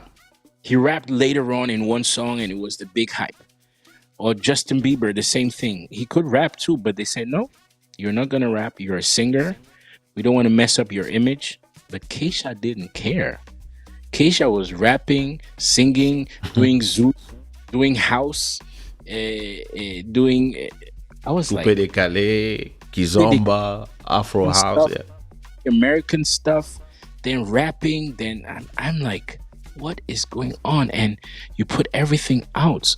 And I used to ask you, like, how can you do this? Like, especially coming from that, how, like, nobody stops you? Kaysha was like, no, who did stop me? I do what I feel. I'm like, this is amazing, because growing up in the industry with branding, a lot of people would, and then I asked Kaysha, like, you're singing in English, like, don't you? Kaysha said, hey, I made up my mind even before speaking English that English is gonna be my language, and I worked on it. And for me, that was just super amazing. That was super amazing to see, because even me, I had a lot of skills that I was not shy, but I used to think it's out of place to display that skill. I used to think, oh, these guys have booked me to DJ. I shouldn't talk on the mic too much. These guys have to MC. I shouldn't be dancing around carelessly. This guy's expecting this and that. I shouldn't show that other side of me. But it frustrated me at the same time. That's why when I saw how you were moving, I was like, wow, so this is possible? Like you could I mean, you decided you had your DJ set, you had this, you influencer, you were singing in all different kinds of genres. And when I asked you, you explained to me once how you created different acts. Like, you have an act for the house music, for the African house music. You have an act for Amapiano. You told me you have an act for the African stuff. You have an act for just the producer. Some acts never even showed a picture of your face. And I was like, wow. I'm like, that's so genius. Like, you're like, yeah, you just need to create all these things. And then you have a mother structure. And then you have these different acts. And then you put all your artistry in different categories and put it out there. And you can make money off all the stuff you can do. And I was amazed. I was like, damn, man, those conversations, we like when you were walking by the river and we talked for 2 hours, giving me so much insights, and also your willingness, and that also marked me a lot. Your willingness to give information. Like, after I talked with you, I learned so much stuff that I was like, he just gave me all this stuff for free. Like, who does that? Like, most people you talk to, they, especially when they know they're talking to a hustler, people are, you notice. I'm also like that. I'm very open. I don't care, because in my head, I think there's only one Bizi Brown. I don't care if you, I can give you my connects where I buy clothes. I can tell you, I can give you my whole, people, new DJs come and beg me for music. I give them everything. I said, bring your hard drive, 2 terabytes. I'll give you all my music. Seriously. Other DJs cannot give you one song. You're like, what's the name Crazy. of that song? I said, brother, I'm not gonna tell you. They're scared. I met a But, DJ on a, go ahead, sorry. It's the difference between, like you said, if you know your brand power and you're not scared because you have your vision and you know that the path you took is your path, and so you don't care if there's 10 people trying to be like you, and you don't mind giving the information because you don't want to be alone at the top. It's lonely. It's better to have like-minded people who will go up with you. And listen, when you have somebody that you gave game, and maybe one day you're gonna have a phase where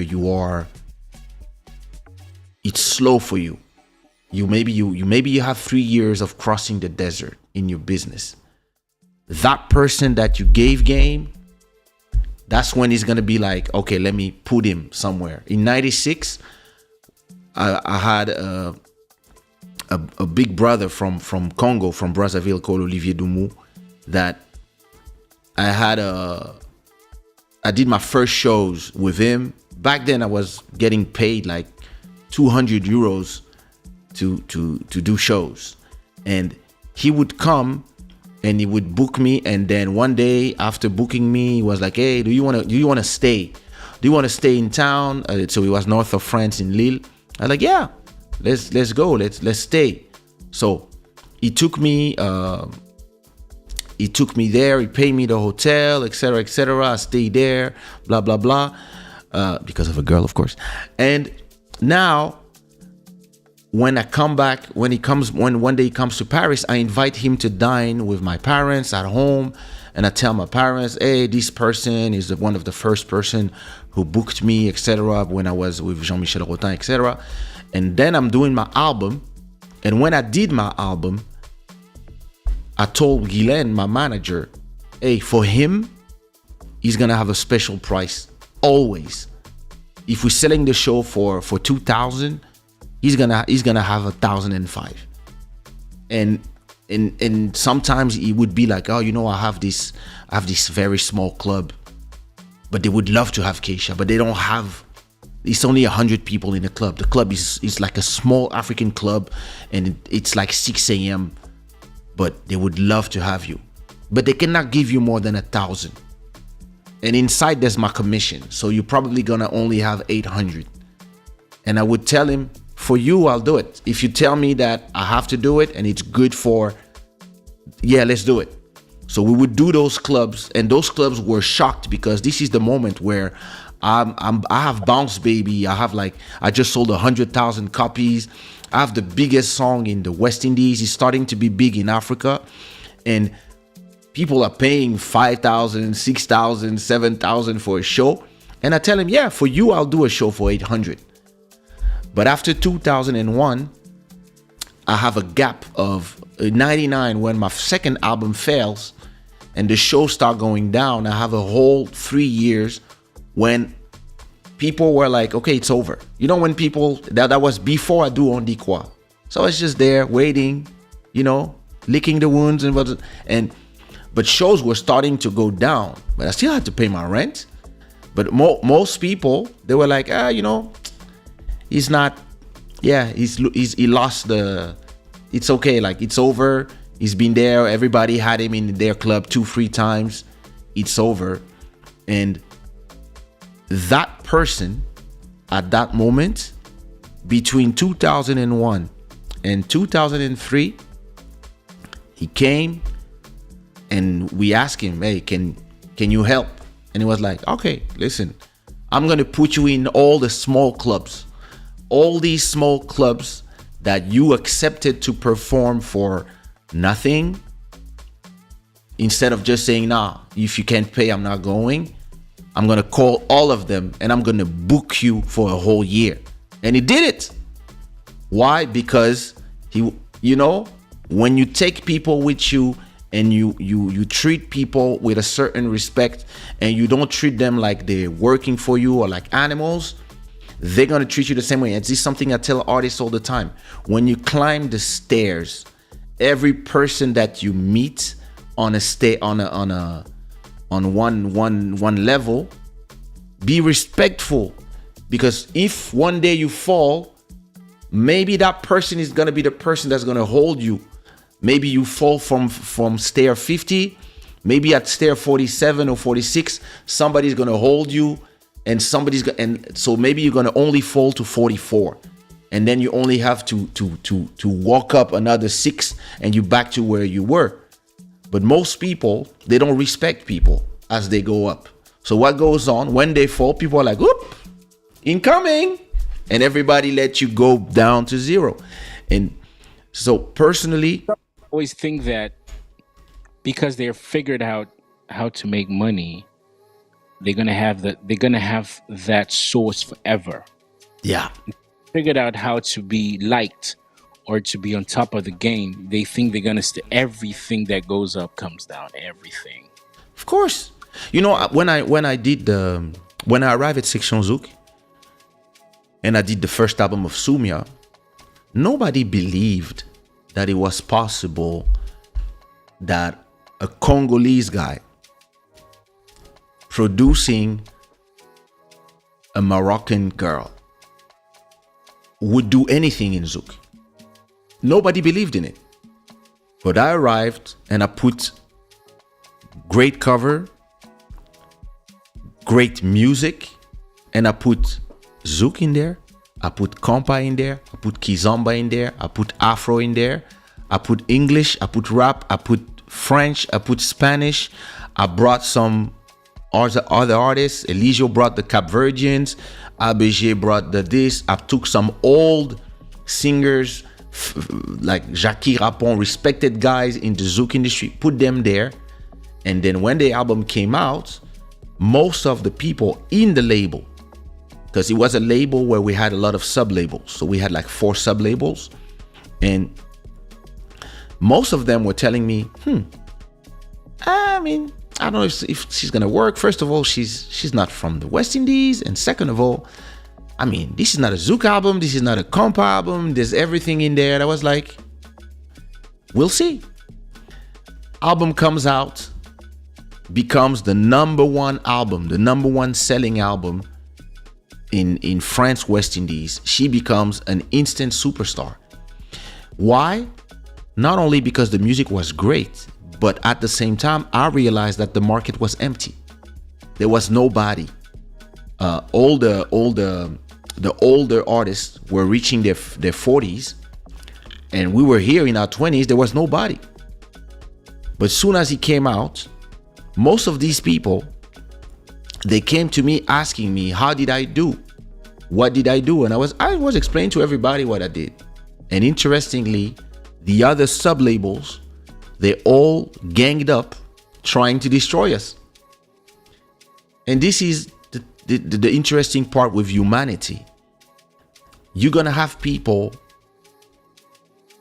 and I realized I'm one of those people. You scare other people. You scare other people, and they don't realize that they cannot stop you, but they're still gonna try. And it's useless. And I would go to them. I was like, what are you trying to do? Like, why are you doing this? And they were like, no, we're not doing it. I said, guys, I know exactly everything you do. It's real where he says they don't want us to. You know, when DJ Khaled is always blazing and saying they don't want us to make it. They don't want us to be. Some people don't want you to make it because, you know, one day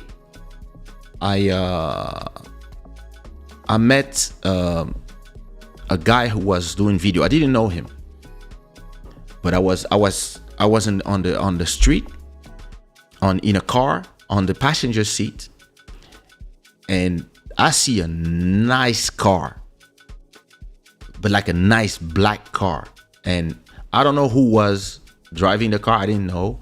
All I saw that the driver was under the tinted glass. He was looking at me, and I just did nice, and I said, nice car. And then we parked. the person parks behind us, and he's like, "Yo, bro." I mean, that we were actually going in the same place, and he came to me and he's like, "Yo, bro, yo, thank you." And I was like, "What you mean?" It's now, listen. Most people, when they see me in my car, they hating. And you don't know me. You were just like, nice car. And I was like, yeah, I love to see a brother making it. I love seeing this. It's amazing. Like, money making Africans, like, we here. And he was like, yo, I do this, I do that. And this guy brought me 20,000 euros of business. He actually owned a club, and he was doing this and that. It was like, oh, I'm booking you. Oh, I didn't know who. Sorry, I didn't recognize you. Boom, boom, boom. I made 20,000 euros just by giving a compliment to somebody else. Most other people would be like, oh, well, yeah, he must be a drug dealer. Fuck that guy. Da, da, da, da. You know, it's most people, when they see success, it brings them to their failure. When I see success, the only thing I feel is inspiration. When you were telling me your story as a kid, selling gum and doing a whole gum business, this is the type of stuff I'm inspired by. Those stuff. I'm happy to know that some people were hustling, because at that time I was surrounded by all the white girls. I was in the school, so I was 7 years old. I arrived in France. They put me in a religious school, and I was the only black guy, and with my little brother. And by a month or two, my mom asked the person who was the director of the school, so are my children getting accustomed to France? You know, it's new for them. They just came from Africa. They're discovering the cold, discovering like a whole new culture. How is it going with my children? And the director tells my mom, oh, listen, your kid is, every day he arrives, and all the girls, when he arrives, they're all around him, all of them. And all the guys are pissed. All the little kids are pissed, and he arrives, and he decided. So I remember one day I come and I decide, I'm like, we're gonna do a football festival tournament, and I said, I'm gonna play for the girls. What? Yeah, I'm gonna play for the girls. We're gonna play against you guys. And I was in the goal. I was the goalkeeper, and nothing would penetrate the goal. But when I had the ball, I would go to the other side and put and goal. So we actually won the tournament with just me and all the girls. So I just became the guy. So my whole life I've been the guy, and the guys were like, we hate him, until they all capitulated and were like, you know what? Yeah, thanks to you, we can use your songs too. So, like Julie says, the white girls already knew. The same. When we were in school, he was always playing with the girls. I know he's laughing right now. He was always with the girls. Yeah, some people, the charisma. Mike says, hi from New York. What up, my brother Mickey? Listen, when I met Mike, he was 16. And we met in Châtelet one day. They were dressed like full FUBU Americans. And from like the next week, we were performing together. Wow. Some people, the connection, and look, now we have kids. It's been 30 years or more, and we're still here. You see what I mean? And yeah, he became a superstar himself, organized back in the days. And now he's just a rich guy saying hi from New York. And he's calling me king when he has more money than me. What are we going to do? His mix of French and English in On Dit Quoi was fire. Thank you so much, Ghislain. Yeah. Kaysha, the definition of jack of all trades, made me rap on Kizomba Zouk beats. Never would have imagined.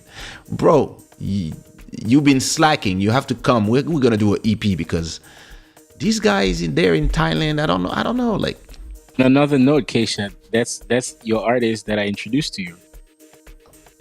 Listen. I remember when I went to Thailand. You told me, hey, there's an African club in Thailand. It was like an African club in Thailand. Yeah. Connection. Boom. He came to my hotel, and then I went to the club. When I arrived, they were playing On Dikwa. They were playing Good Life 2005, and they had Thai girls dancing, trying to dance on my music. I was like, wow.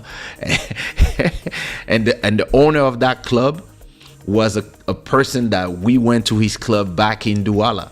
That was crazy. That was a crazy story. Life lessons. All the artists that I know, even when Jay-Z and the whole band were in Asia, all my friends or all the guys I know from show business, every time they're in Thailand, I hook them up. I have him and a couple of other guys there, and everybody comes back so amazed and happy. Like, these guys are so good. They treated us so nice. Yeah. Big shout out to my boy, man. Big shout out G Spark. Yeah, and now he's working with Kaysha and Sushiraw. No, you abandoned me. I was really happy about it. Thank you. I never hear from him anymore. He's too busy now. Yeah, we're hustling, but we have to do some stuff.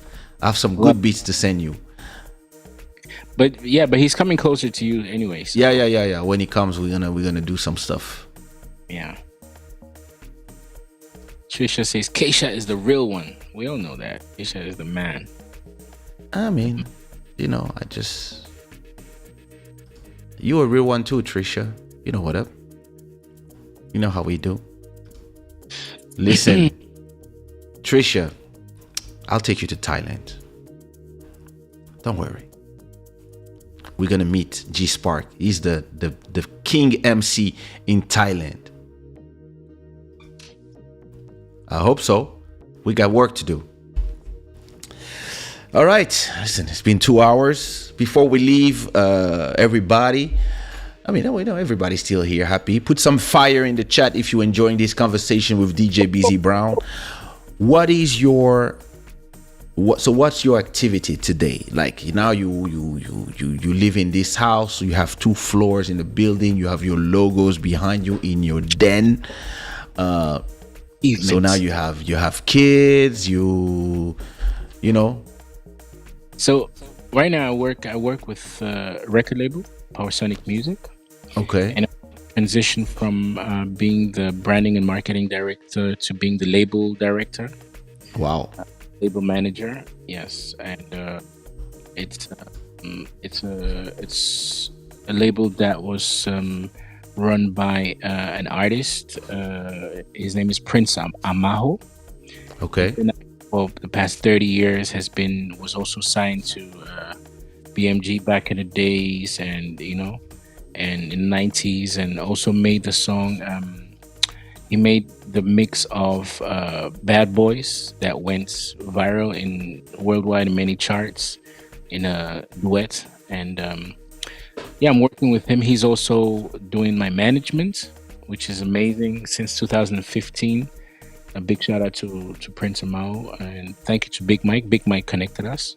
My boy Big Mike. Yeah, so Prince Amao actually does workshops. So I needed to know how to sell myself, because I was so focused on the art part, and I didn't know how to sell myself properly. I didn't know how to speak of myself and explain people my value so that they'll pay me right. Mm-hmm. So Big Mike said, I know somebody who gives workshops for that, and it was an expensive workshop, and I went there just for one day. My show business life changed on that day, and wow. We spoke of doing some stuff, and I brought my services to the table, and the brother was really impressed, and we became business partners on many levels. And I have my own marketing company called Good Vibes 24. So I render services to companies and individuals in the media industry generally, not only music, but generally even different brands. So I'm very passionate about branding. So when people come and they say, hey, it can be a bakery, it can be an artist, it can be a model, it can be somebody who has a business. And I look at it, I'm like, man, your business could be the shit in this city. It could be the hottest place, but you're not you're not, man, you're not doing enough for your brand. You're not really showing your best side. You're not presenting your skills. You're not. And then we do a whole face over or facelift of the business. And I'm passionate about that. And we render these services with other partners and have subcontractors or people who give me services in different parts. And yeah, so I work together with the record label as a partner, but we're doing a lot. We're doing a new website, and we've signed artists, also African artists and artists over here, and developing. We also train artists from scratch who are very talented and want to get into the show business. So they come and we have different workshops we do for them. Trying to give the younger, pretty much what you do, on the business side, trying to give young people the knowledge we got over the years and how you don't get fucked over, and how you become a king and develop your brand and be a kind of independent, and what is the market in Germany? Because it's so interesting when you are in the French side or the Portuguese side, you don't really realize that those markets are huge. I know that Holland, the Netherlands, and also Germany have really their own artists that are locally huge, and even like when you start exploring Spotify, and you discover artists that you never heard of, but you see numbers, you're like, wait a minute, 10 million streams? Who are these people? So how's the market there? How did the pandemic affect the market, and how is everybody changing? Did the market change after that? Yes, definitely. So the pandemic destroyed and helped at the same time. The pandemic, a lot of clubs, events fell apart. People lost the clubs because they couldn't pay the rent, and the owners still wanted their money. Many other the touring companies could not tour, and their structures fell apart. Now everybody's trying to restructure themselves, so that was destructive. But it was also, the pandemic boosted the online or the virtual world massively in many ways. Here we are. I know this guy called Kaysha who has a legendary podcast which has been booming a lot, especially since the corona. Everybody's indoors watching Kaysha, and so many things. DJs doing stuff online. Twitch has become big. Even the big DJs and people doing podcasts. So the virtual world, people, and not only that, even on the corporate side, everybody's now doing home office. So office is closed, so people can spend more times with their kids, their families, and the industry has accepted people to not come to the office and still. So they found a way how you give your maximum service and they pay your full salary, and you know. So it's helped on many levels, even in the music industry. So that's the thing, and even production, a lot of different things. So before, if you could not afford to fly to Paris to deal with a producer, you have to wait till you get there. But now, I mean, look at Burna Boy and P Diddy or Puffy. They did a whole production using Zoom.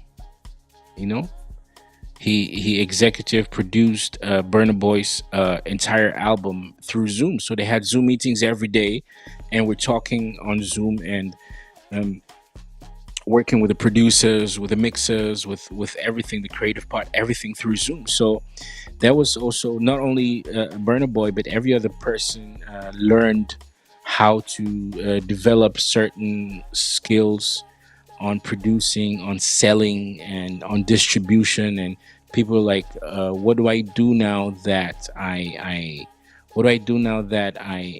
can't tour to make money?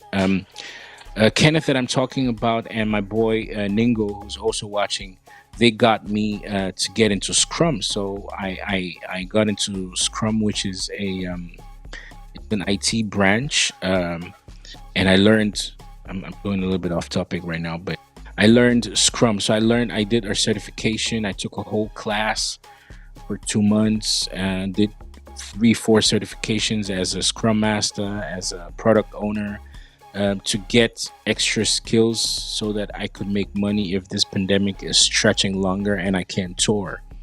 So we learned a lot of stuff, and that's how the industry. So right now, everybody, including our record label, Power Sonic Music, we are also trying to see, even on marketing. Before, we would have the guys who are touring take our artists to promote the artists, take them on a tour to perform with bigger artists and do stuff. But now there's so many new ways of promoting stuff, and we're still trying to learn. Of course, the old school guys are suffering if you're not flexible and open to new stuff like Kaysha. Of course, I mean, that's why I used to call you so many times to I'm like, Kaysha, I have a song, how do I distribute? And Kaysha says, oh, with €500 you can do so much. And that's that information you sometimes give. That's what people are looking for, because they're trying to figure out. And this marketing thing is like a hole, like a black hole. You can put money endlessly in there and not know where your returns will come. So you don't know where to stop. Do you stop when you see your video has 10 million views? Do you go further? Is it worth it?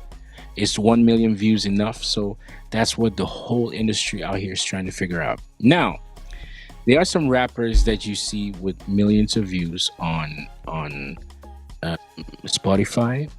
Now, in Germany is a big market. First of all, it's not only Germany. If you do a German product, you're selling to Germany. You're selling to Switzerland. They speak German too. You're selling to Austria. You're selling to the border of France, Germany. They speak German. Yeah. German, Italy. They speak German. So it's Fribourg, those places. Yeah. So all these places, and the amazing thing about German consumers is they spend money, brother. Yeah. Even the old school artists, like old school hip hop artists who had hits in the 90s, in the 80s, in the 2000s, till today, Fatman School just performed last weekend here on some events. They still book him. They still, if KRS-One, you guys can go on YouTube and check DJ Bizi Brown and KRS-One. KRS-One comes out here in a show. They still go to a show. Lord of the Underground and all these guys. Even Kaysha, you come here, you come and sing Kaysha on the everybody's gonna sing. So they stay they're not like, oh, the old school shit was trash, let's move to the new one, The people, they stay true to their artists. When they like your art, even after 30 years, they're gonna come. Even if they have to come with their daughters and their kids and say, come and check out the artist I used to dance to when I was a kid. It's what I felt when I first, Emmanuel, the next party is in Frankfurt this Saturday, right? Yeah, this Saturday in Frankfurt at the Africa Fiesta Frankfurt with Extra Musica from Congo. So first of all, if you can make it, anybody comes here to Germany, let me know. Don't miss the show. It's gonna be amazing. So first of all, everybody can follow Mr. Bizi Brown on Instagram. I'm gonna put the link in the chat for everybody. First of all, so you can all go follow, send a DM, say I loved you on. Make up yourself. On Club Shada. Yeah. Actually, I just put you put a filter with green eyes. What is this? That's my show in Mexico. Oh my God, that's okay. That's the type of party I want to go in. All white. Nice. Yes, sir. My radio show in the middle there. Yeah, that's a radio show. Nice. So with Burna Boy. Yes, sir. In Düsseldorf, actually, here around the corner. Yeah, I remember. I saw that one. Full band, amazing. Oh, there's no like from me. Nice. Yeah, Burna Boy is amazing. Run DMC, Run DMC, Pioneer. They still Yeah. up shit, you know. Wow. And let's This go is the on. next one. I know it says that's a remix. Oh, by the way, I'm also I'm supporting my whole system to be healthy because I just cut down 43 kilos. But did you notice that? Yeah, I see that. I see that from the old photos. Yeah, you're looking great. It's been a process. And I'm still in the process. MJ boy- Waymoto says, shout out DJ Bizi. Big up. Club Shada is unifying everyone little by little. Yeah, this is what we do. This is what we do. Bless the Lord. I rapped every line to Worldwide Chico. Yo, it's the Worldwide Chico coming to your Caribbean. You know, that's exactly what I was saying. You know, my bro DJ lost mad weight. Yeah. You know, when I did my show Saturday, what amazed me was that there was 3 generations. You had some girls that were 18 years old. I thought it was Texas. No, the name of the club was Velho, Texas, but it was in Lisbon. It was south of Lisbon. And as I was there were like women 18 years old, some people in their 30s, 35, and some people 40 and up. And that was beautiful because a woman came and she was like, oh, you know, since when my daughter was born, I was coming to your show 20 years ago, and now she's here with me in the club, and she grew up to your music. So I did a photo with the mother and daughter, and you know, for an artist, this is so precious. This is so precious to know that some people, they name their kids after a song of yours, or they will call their daughter Kaysha, or you know, like it's amazing. Like or they say, oh, I made my daughter on your song. She was conceived on your song, and you're like, oh shit. Yes, sir. I know some kids that were produced through me connecting people through music, and the parents tell me that night. That's beautiful. I took this girl to the dance floor. I begged you, please, can you play this song? And I begged you to play Zouk because I saw this French girl. And then when you accepted, I took her to the dance floor and we fell in love. And now we have a kid, and the kid is 18 years old. I'm like, whoa, really? So you're responsible for this? You should be the godfather. I'm like, that's beautiful. I remember I was in Montreal. I played, and those 2 people, they met on the song. The name of the song was Raquel. The name of the girl was Raquel. They met there, and I sang at the first dance of their wedding. Years after, 10 years after, they invite me to Benin to perform at their wedding and to sing the song, their first song. That's beautiful. And you see them when you arrive on stage, they are crying because that song means something to them, you know. And you just did that song for you. You did that song to feel good, to let something out, tell a story, and then it becomes somebody else's story. For an artist, this is beautiful. This is beyond the money. This is really, you like, wow. Like somebody told me one day that I saved his marriage. That something going on saved his marriage. And I was like, what you mean? It's like, no, listen, it was the end. It was really about to finish. We were about to divorce. And then one day I play your song, and I start playing your song every day. And every day, whatever the time, I would play the song at home, and I would take my wife and dance. And then we reconnected through that song. And now we're back. And it was like, you saved our marriage. I was like, wow. This is so emotional, you know. You're like, by the way, that's lots of responsibilities. Yes. By the way, I was in Martinique in the West Indies, French West Indies, 2 weeks ago, and I went to different clubs like Sunset Club or Black Diamond, or I played in different clubs. And I was very impressed to hear your music. All the clubs played your music, brother. Wow. I think I filmed. I'll see. I have a video somewhere. And you I have to wanted send it to to me. call you. I was so in the moment that I didn't know what time. I'm like, Kaysha, is Kaysha even gonna answer? Is he even gonna understand what I'm trying to say? Like, your music is playing. You know? I was like, this brother, I don't know. What song? On Dikwa or the Zouk songs? On the and Zouk. That's crazy. The Zouk songs. I have to go there. It's been forever. My life, that your song, man. And then One the Love. Zouk. Kaysha on the everybody was singing that shit. That's crazy. They played it and then by the way, my Zouk got corrected. I thought I could dance Zouk. A girl from Caribbean girl from France, she showed me Zouk different. She said, hold up. She said, okay, normally you should control me, but let me control. She danced because I used to just know this pattern for Zouk. She said, Nah, this inside the core, you have to feel it. So she said, you hold it and then you feel the leader takes you and you don't. I'm like, yo, like they showed me a new Zouk right there. Oh, listen, there's a lot of.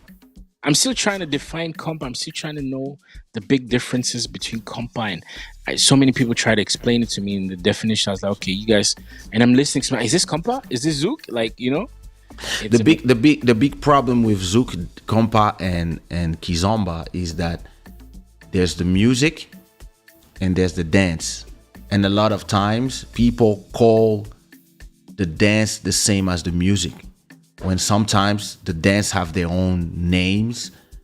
And like, so you're gonna have like a pasada is a dance that the Cap Verdean dance, and they can dance it to kizomba, Zouk, and compa. So And sometimes people confuse the whole thing. believe that compa kings. I always thought it was Cap Verde, but they made me understand. I might be wrong. That compa kings are actually Haiti. Yeah, compa is from Haiti. Zouk is the West Indies, Martinique, Guadeloupe, Guyana also, and then Kizomba, Angola, Cap Verde. But then you have Pasada, Morna, Cap Verde. But everything mixed together because all those genres they're interchangeable. But I will do a whole show about the whole thing. But I'm gathering information. I've been promising for 2 years that I'm gonna do this show, but I don't want to mess up. And actually, I want to invite the makers. I want to have the conversation with them about them. So, wow. But that's amazing. I can't wait to go back to the West Indies, and because like there's a whole revival of all my songs. Especially On Dit Quoi. On Dit Quoi has been killing it on Instagram. Everybody's. I got 3 clubs for you. Don't worry. I'm just gonna show up one day. I'm just gonna come, take my plane, take my hotel, and just call people and say I'm here. Let's do a booking. I'll be your DJ. Let's go. Let's go.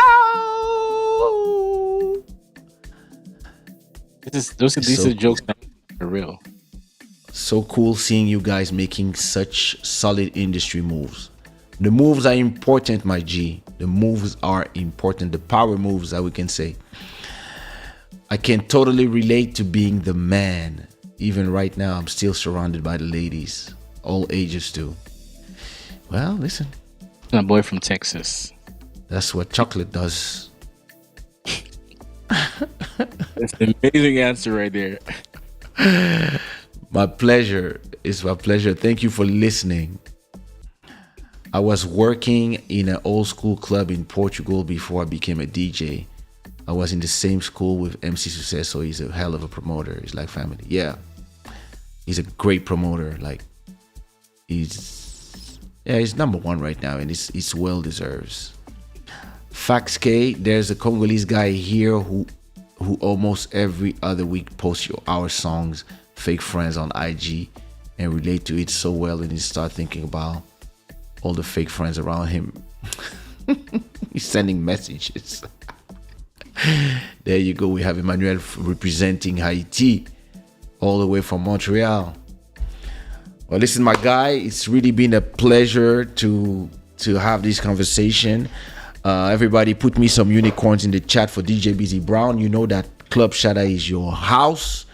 It's your home. Whenever you want to come, you can come. You know, sometimes you come in the chat, but then you disappear because, yeah, it's sleepy time. But you know that where my €5 I dropped here and there did that arrive you? Did I reach you? Of course it does. Yeah, I remember. It's probably there. Maybe it's passing by, probably, depending on where you did it. All my friends who are watching, you guys come in here and you guys can support and sponsor the show with a token. Kaysha, can you explain it real quick for those who have never done it before? So there's a lot of ways to support this show. You can there's a $sign that you can give any amount directly from YouTube. If you have a brand, you can also buy sponsorship, so your logo will be on that side down there, the whole show. Or you can just go and on the platforms like Spotify, Apple Music, and listen to my music and just play something. Or you can go to YouTube and watch some ads and let the ads play, and or you can just come and leave a comment and just enjoy it and subscribe and come back often and be there with us. It's a community of great minds who are just trying to uplift each other. This is the Club Shada. Exactly. Before man and God, and before all your fans and my friends and fans, I'd like to ask Kaysha now publicly, because I asked him privately and we didn't move. I have a song called I Do I produced in South Africa, and Kaysha promised to make a remix, but he never straight. I didn't want to bother him again. He said he'll do it, but it never happened. Look at these guys. See, that's the problem with people. Drop this. I haven't dropped it. It has a music video, but I would have loved to have a remix from you. Yes, of course. The thing is this: if you don't say nothing, you know how many times I had you on the phone or you send a message, hey, what up, bro? The last year, probably 10, 20 times, and you don't talk about the project. So of course we forget. Just say, let's do it. Yes. Don't be shy. Why are you shy? You know how many people wish they had my number? You have it. And all you say is like, yo, peace. I feel blessed, definitely. Yeah, let's do it. Let's collaborate. And listen, there's a lot of guys that you can collaborate as well here. Elise Boys is a bassist. Emmanuel Etienne is a royalty. Trisha can play in the videos. G Spark can rap for us. We have a DJ here. Who else we got? Julie probably asleep, but she can. We can make music for her next porn movie. Like, yo, listen, there's a lot of things we can do. She got it. Forget it. Channel? Okay. I was gonna support. I'm just, Nah, listen. Supportive out here. It's connection. It's Club Shada. It's a connection. I'll send you all the Instagrams. Everybody, make sure to follow DJ. There you go. There she is. I wish to have his number. Oh my God. There she is. So let's just shoot it right now. So should I send you the vocals tomorrow? Wait, what you want? You want a remix? Yeah. Yeah, send it. Okay. If I have time, I'll do it. If not, I'll have one of my boys do it, or maybe 10 of my boys do remixes. Okay. Send it. Amazing. It's with a beautiful South African artist. Her name is Mauritian, and a rapper. So I'm about to drop this song. So ladies and gentlemen, the music video is done. We produced it in South Africa, in Johannesburg. The name of the song is I Do. It's already pretty much ready. I think it's going to be released around maybe the 16th of next month. We're still deciding. Going to be released everywhere on all platforms. DJ Bizi Brown. The name of the song is I Do. And amazing. Yeah. And how I actually that name before we get off. Yeah. I wrote the song actually. I have videos. I'm gonna make I was in South Africa writing, sweating. Yeah. And it's like the girl is asking. It's like Do you love me? Won't you say it? It's a girl asking this DJ who's say, oh, you're moving around, you're seeing all these girls, you're out there, but you say you love me. If you really love me, say I do. So I was just relating a bit of the life of an artist, how you have somebody that you're attached to, but you're outside in the world, and this person wants your attention or wants you to confirm and say that person is yours, even if you somehow belong to the world. So that was the whole thing of that song. And I'm excited to put out this project, ladies and gentlemen. And to be honest with you, Kaysha, I've worked on so many productions for different artists in my whole past 20 years. I'm clocking 20 years professionally in this business, because I started really making money in 2002. And I must be honest to you, I didn't have a necessity to drop music myself, because as a DJ, I'm so flexible. I can play compa, I can play zouk, I can play salsa, anything. Yeah. But today, unfortunately, I talked to some promoters in some festival, and they're like, send us your last releases. Yeah. It's interesting now. As a DJ, they want to hear your releases.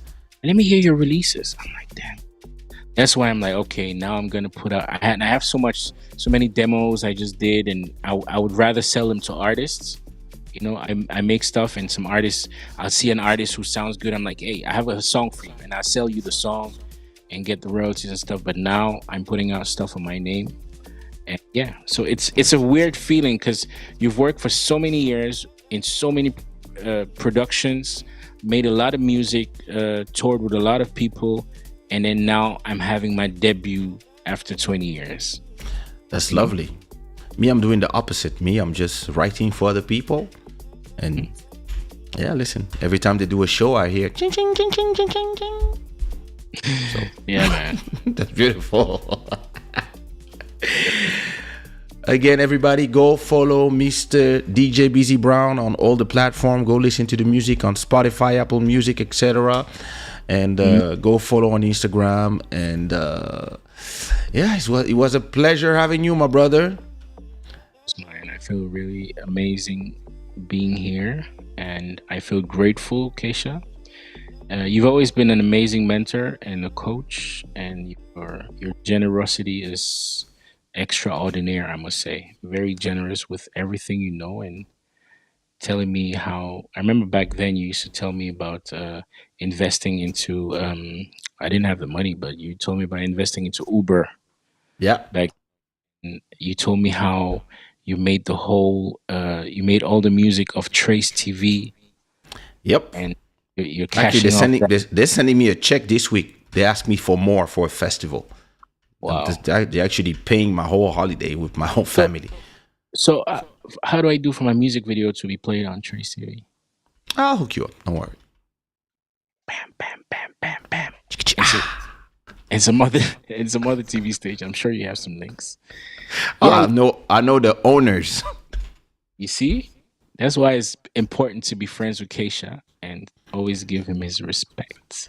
Tell this to my enemies. I have two. Yeah.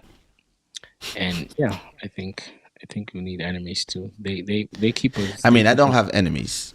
I have people they think they hate, but they're just fans in disguise. They just whenever you talk to them for the first time, they're like, "Oh, I always loved you, but then there was this girl, back 20 years ago." I was like, "What? It was your girl?" "No, but I really liked her." "But how could I know?" "No, you didn't know, but I mean, I really liked her." It's amazing how people are frustrated about something where you had no idea and no control. Wrong. Sometimes I didn't even talk to the girl. It's just the girl was looking at me a certain way, and the guy's just like, "Damn, he had her," and I'm like, maybe I don't even know. Like, I only had 7 girls in my life. Women. I don't have to make a comment to everything, do I? It was a pleasure to have you on Club Shada. This is your home. You can come whenever you want. That's the most polite way I've ever been shown to the door. Like, hey, the door is over there. Anyway, man, thank you guys, everybody who's watching. I know a lot of people. A lot of people are writing me on WhatsApp and telling me they can't comment. Yeah, they have to. Yeah, they have to subscribe to comment. We have to because. Right. But ladies and gentlemen, thank you guys so much, everybody who's watching. I know this video is going to be on here forever and ever, so it's a very special moment for me. And we've been talking about this for a long time. Yeah, and I'm happy it finally happened. And I feel everybody that could not be in the chat, make sure that you leave a comment. So the comment section is going to be open soon as the live is over. Make sure you leave a comment saying that you enjoy the show, and everybody, minimum 3 comments. Minimum 3 comments, everybody. There you go. In German, they say alle gute Sachen sind 3. It means everything good in life comes in 3s. The Father, the Son, the Holy Spirit, the 3 kings in the Bible, the 3, I don't know, everything. The mouth, the boobs, the rice, the pondu, the makayabu. For example. Yeah. So Julie, Trisha, and Ellis. Yeah. You see? Tick and tick. We can go. You know that every dot I have on my skin come in 3 and in triangle. All of them are skin. Every time I have a black dot, they always come in 3 like a triangle. So you cannot see from here. Wait, I have to. The zoom. I don't have I didn't put the automatic zoom with the camera, but I always have them 3. Even here, I have 3 in triangles. That's some Illuminati shit right there. Well, it's me. It's me. I couldn't. Well, Mobutu. Allo Gilles said Bizi Brown. Allo Gilles, finally. Allo Gilles, finally, all the way from Las Vegas. This is my guy. Huge. Was goody. Vegas. You can stay at his house. He has a huge house. He lives alone. He has 4 bedrooms, a huge swimming pool. He's the best barbecue guy I've ever met in my life. No, I'm not going. I'm not going to this guy's house. I'm a married guy. I don't go to this type of house. A guy who lives alone in a mansion. Go with your family. You can go with your family. No, I don't take my family to a guy that only lives alone. I don't do that. Go to the hotel. You're a really great role model right there. Oh, that's good. That's good. I'd be going to his house. I didn't, Yeah, it's okay. Big shout outs. All right, man. Do you get how do you feel when people say Kaysha on Dikwa? I've always thought about this. Let me ask you now. Oh, that way. Let me put the music back because this show is not over, as I can see. When people say Kaysha on Dikwa as a greeting. So the thing is this. Are you like, man, get over this? Or are you grateful? No, I'm grateful, but the thing is this. What is funny to me is that when somebody says on dit quoi and they expect me to reply on va gâter le coin, they think in their head, because it's the first time they see me, they think it's the first time somebody comes to me with Kaysha, on dit quoi? And me, it's been 19 years that I've been hearing people all around the world, oh, Kaysha, on dit quoi? So in the beginning, I was like, oh my God, quoi? But at a point, I'm tired of replying that. So sometimes I say, on va baiser les gosses. Sometimes I say, big up. Sometimes I say, on est là. And they're like, no, on va gâter le quoi? And I'm like, you know? but you're not, but it doesn't piss you off. But I want to like that, but I'm like, nah, I don't. No, thing is this. On dit quoi is just is an expression that means what up. So I don't mind. It's a blessing to know that you did something that will stay. Because a lot of artists, they have one song, it's successful for 6 months, and then they disappear. So when you have a song that people that are dancing to the song today, they were not born. Maybe they were born 10 years after the song, but they're dancing to the song. And now the kids of these kids are playing the song, and he's playing in all the weddings, he's playing. This is the best thing that can happen to an artist. So I cannot hate this. But sometimes you're tired, you went to buy the bread, somebody sent you at 8 a.m. to buy some bread, your wife, and the last thing you want is to say, on va gâter le coin. So, and somebody, or maybe you're in an elevator, in a hotel, you're going to the breakfast, you're in pajamas, and somebody just take their phone, they start calling somebody on video, they say, hey, je suis avec Kaysha, on dit quoi? Regarde ça, hey, dis, hey, monsieur, faut dire, on dit quoi? And you're like, but you know, it's all love. But you know, one person that gets so mad at this little thing, Busta Rhymes. That's me. With me, he was really cool. I have an amazing video with him too. But if people want to take pictures, he's like, no pictures, or like yo, like he just. Well, my wife, for example, has always been an antisocial person, and when she passed 200,000 followers on Instagram, one day we in a shopping center, and some girl with her mom, they want to take photos with her, and she's like, I don't want to take photos, and I was like, well, it comes with, no, I'm just posting my photos. It's just like, nah, baby, it's like, yeah, but I don't look like whatever, or I didn't say, yeah, that's why I always have my glasses. Because you have to be ready when you go out. And some people, you don't really, not everybody do this for the fame. They just do it because they enjoy doing it. But then the fames come with it, and you have to adjust with the fact that people talk about you, people want to take pictures with you. I tend to have rules that they're not strict rules, but when I'm with my kids, I don't take photos because I want to protect them from all this. When I'm with my kids, I'm like, sorry, I'm with my kid. When I'm alone, I will take some photos, but I will not like let people abuse. But when I'm in a club performing, it's in my system that is part of the show.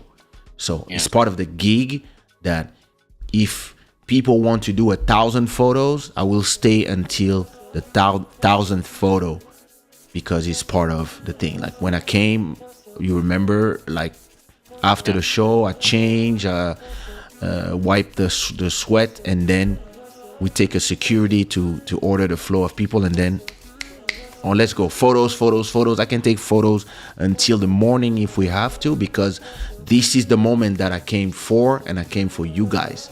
So now, okay. But if I'm going to the movies, or I'm gonna miss a train, or then it's different. Oh, Nishningo, thank you for a $2 super chat. Thanks so much. Thanks to support the show. Awesome show. Thank you so much. Another 8, you become the stream royalty. Yeah. There you go. You see, this is where we stayed a little bit. We were waiting for our $2. You see? Yeah. Well, can we go now? We can, man. Thank you so much. God bless you. Listen, it was really a pleasure to have you. It was a great conversation. I love inviting people. Next time, I'm going to do a panel, and I will make sure to have you on. I want to do a Club Shada panel when 5 people talking about random subject, and I'm going to have you on. I think it's going to be great. Get it, man. I can bring you some exciting people too, by the way. Yeah, listen, of course. Anytime, whenever there's a good. This screen into 3, is that doable? Look, I can turn the screen into. I can turn the screen into 2, 4, up to 5.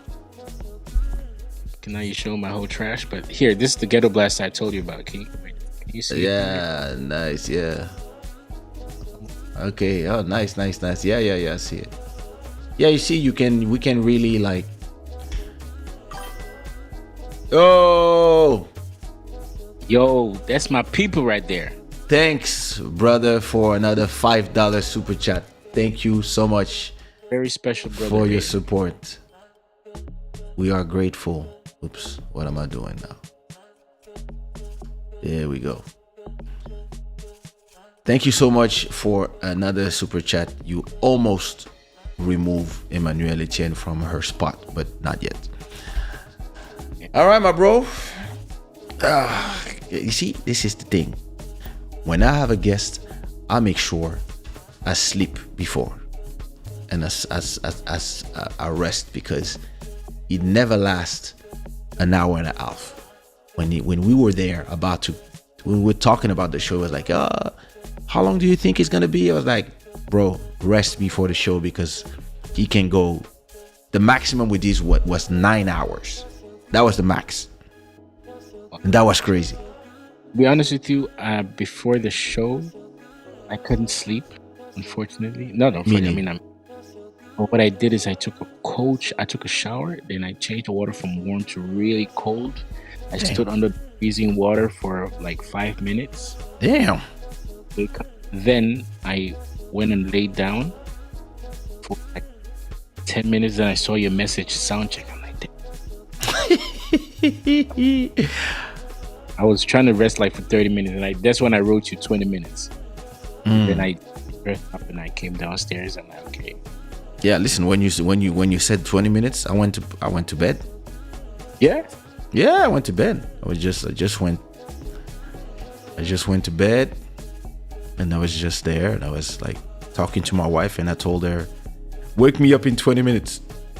Wow. And then she started talking, and I was like, "I came here to sleep."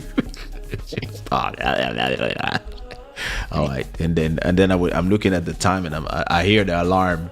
I was like, okay, let me try to sleep just a little bit, and then I hear doo-doo-doo. I was like, oh shit. It is what it is. All my followers, all my friends, please do subscribe to this channel of Kaysha. Do subscribe. Click on the little bell right there so you guys get all the new videos. He has amazing topics. Some of you don't know this podcast. At the beginning of the show, you said this is the 118th or 13th. You made a mistake. It's the 218th. 213th. 213th. I said 100. So there's a lot of shows you guys can check out. A lot of educational stuff. Oh, hello, Gilles. Oh wow! Oh, Thank you so much. Now they're showing up. There you go. You guys are gonna make Kaysha call me back every week. We have a new stream royalty, I guess. Yeah, Hello Gilles is the new stream royalty for the month of By June. the way, if you didn't read the comment Alo wrote earlier, he said this is safe space. So he's talking about his villa in Las Vegas. So he said it's a safe space, so don't worry, you can come It's a there and safe you'll feel zone. All right. big up to that. And he's the best barbecue person I know, and he makes all kinds of barbecues. I've never been to Las Vegas, so maybe it's time. This is your shot right here. He got you, like for real. Well, listen. Next And I time told we you, go let's to go the US. 15th October. If you got time, let me know. Let's go to Orange County, California. It's 1 hour from LA. Boys getting married. It's gonna be amazing. We'll work something out. Okay, we'll talk. We'll talk behind the scene in the shadows, Exactly. where the money is made. Good. Well, listen, my guys, it was a pleasure. It was great. I know we've been saying bye for forever. It's like one of those conversations when you're like, I'm gonna go. By the way, did you see? And it's like, Have you ever gone to walk off somebody? Walk him off. Like he comes to visit you in your house. You walk him off, and he lives maybe further. You walk him until you reach his house, and then you say, "Okay, man, let me go now." Then he says, "Okay, hold on, let me walk you off." Then he walks you off. You guys are walking. No, like back in the 90s, when the phones were like landlines, and I would have some. I don't remember that girl, but that was this girl. She used to call me, and she would not let me go. And like every situation, and sometimes I would just be listening. And because I was polite, I didn't know how to tell her, yo, I mean, you know, and so I was like, and I was like, and then at a point I'm like, okay, so listen, I'm gonna have to go because tomorrow there's school, whatever. And then she was like, okay, so I'm gonna let you go, and then you go back for 20 minutes, and you're like, and you know those phones at that times, they hurt your ear at a point. You remember, like water between, and you have to wipe it off, and then it hurts. The big it would hurt like crazy. And that girl, I learned actually that if I just put the phone down and let her speak and live my life, go pee, cook something. She was not even. I was not even wondering if I was speaking. She was just speaking by herself, like a radio. So sometimes she would call and would just leave the phone there, and I would go live my life, and then I would come back and be like, yeah. Well, listen, I have to go. Oh, you have to go? Oh, I said, okay, I've left. She's not done. Crazy. New subscriber, Aquaring, what up? Yeah, you know. There you go. The whole club Shada will going to Alo Gilles' next barbecue. Hey. I actually, big shout out to my boy Samuel, who got married. He got me over there, and then I got to get connected to some clubs. I played in the clubs, but Kaysha, I came to the club, and my friends who came there spent over $5,000 per night, and this is like for a week. Wow. That's why when I'm telling you let's go to Martinique, I'm serious. Those clubs are waiting for me to come back. So I can tell them, hey, I'm coming for Kaysha. What are we saying? Let's do this. So I'm ready to go. If you're ready. Yeah, I might leave my retirement. You know how we do. Hell yeah. With 12 days from 3 hours. I was impressed by the Martinique people. I expected more. I didn't expect that warmth, to be honest. Oh no, listen, it's amazing. Haven't been there since 2007. So let's go. Yeah, I have to go. This is a place I have to re-explore. I have to see, did I leave any kids out there? Probably 20. I have to go see, like, if anybody looks like me out there. In August, by the way, anybody who is in the US or in August, I'm gonna be in Dominican Republic, 18th of August. Ooh, wait a minute. This is a place where I want to go. I still have to go explore. I'll be in Punta Cana. She Be DJing there. And in September, I'm gonna be in Dubai for my birthday.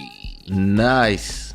Also, Dubai, 16th September. I will be there with Kenneth, who was commenting. No, did he come? Oh no, we're gonna be in Dubai. Sounds like big plans. I like that. I told you 15th of October. Let's go to Cali. I'm not trying to show off. I'm just trying to activate you. I know you're comfortable in your Lisbon and you're making your money online, and you feel old. You don't want to go and tour like that again. But yo, no worry. I don't feel old at all. Let's go. Just rich. Well.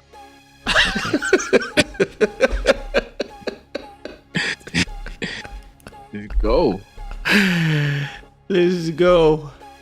Yo, ladies and gentlemen, I know this video is gonna be here forever. Kaysha promised making. Yep. Is that real? What? Mac Music just dropped $19. Oh. Popping champagne. Where the horns at? There we go. We're rolling Matt Music. Where the horns at? Hey. Thank you so much, Matt Music, for your support. Matt Music has an amazing artist who sings in Spanish called DDS. And I record a song with them, and they've been mixing that song for a month now. Release the song, damn it! That music, yo, you gotta shake your people, my brother. Yeah, man. Actually, I have to prepare a song to sing with that guy. My song is coming. Actually, the song you did on Lil Maro's album is amazing. The song like DDS with Lil Maro, I love that song. I play it all the time. The first time I heard it like 10 times, I was like, yo, okay, I'm gonna do a track with this guy and I'm gonna kill it. I'm gonna kill that track, because that got me excited, just for you to know. Awesome. Matt Music, gentlemen. Yeah, Matt Music. There we go. The one and only.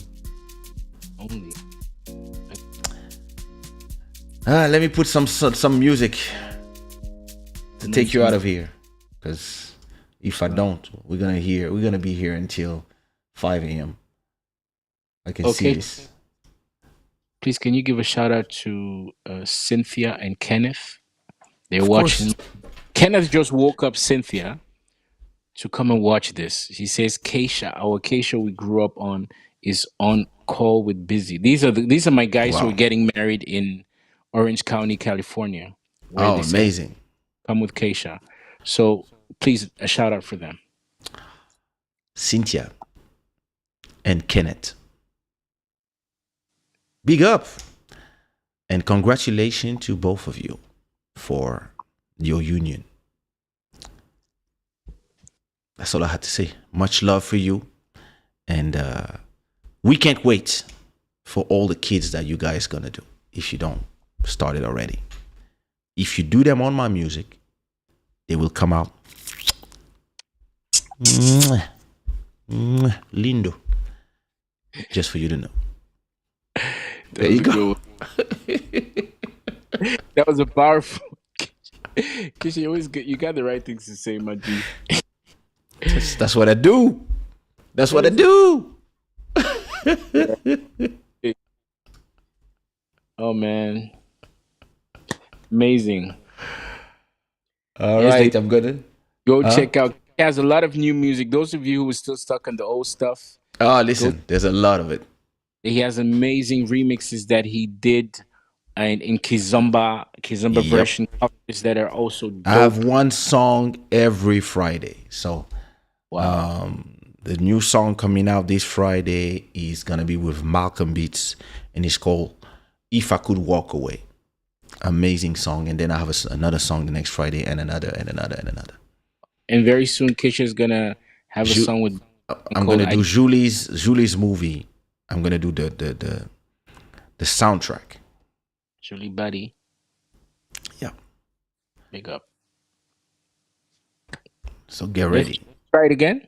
I don't know. Huh? Should we try saying bye again? We're just gonna put some music and mute you. Alright, man. God blessings. God bless. It's been a pleasure. All my people.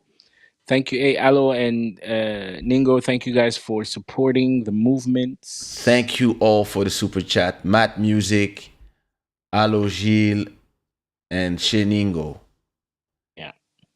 Thank you so much. And this would say Sheningo was from Texas, and it's with him that we used to sing your songs. Do we start? Well, why? I used to do one verse, he did the other one. Wow. You ambush me because bush too much. That's why I stay in the bush. These are moments. Craziness. Change the herd, yo. Check out sexy.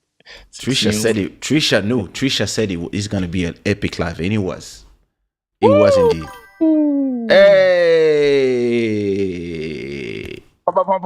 Say, let's go. Woo, woo, woo, woo, woo. Damn. Look at that. Now we're talking. Now you see? That's thank you.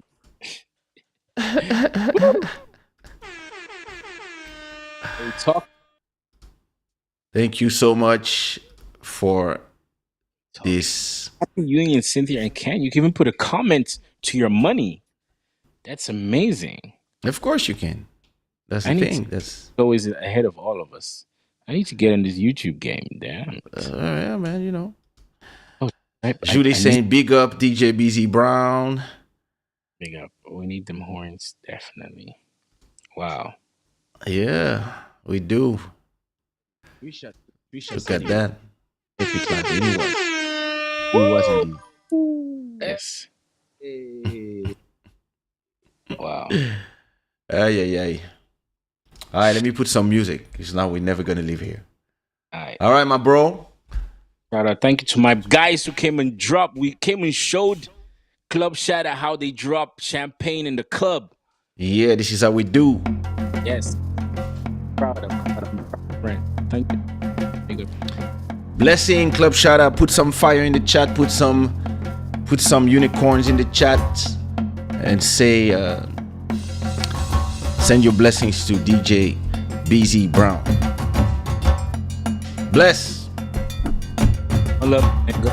God loves you, and keep doing what you're doing, man. You're inspiring a lot of us, especially myself. I feel good.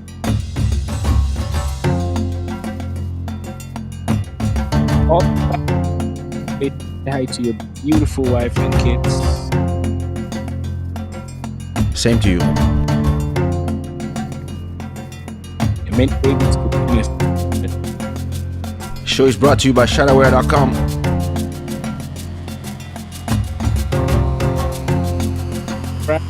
Subscribe. Everybody, if you're watching this after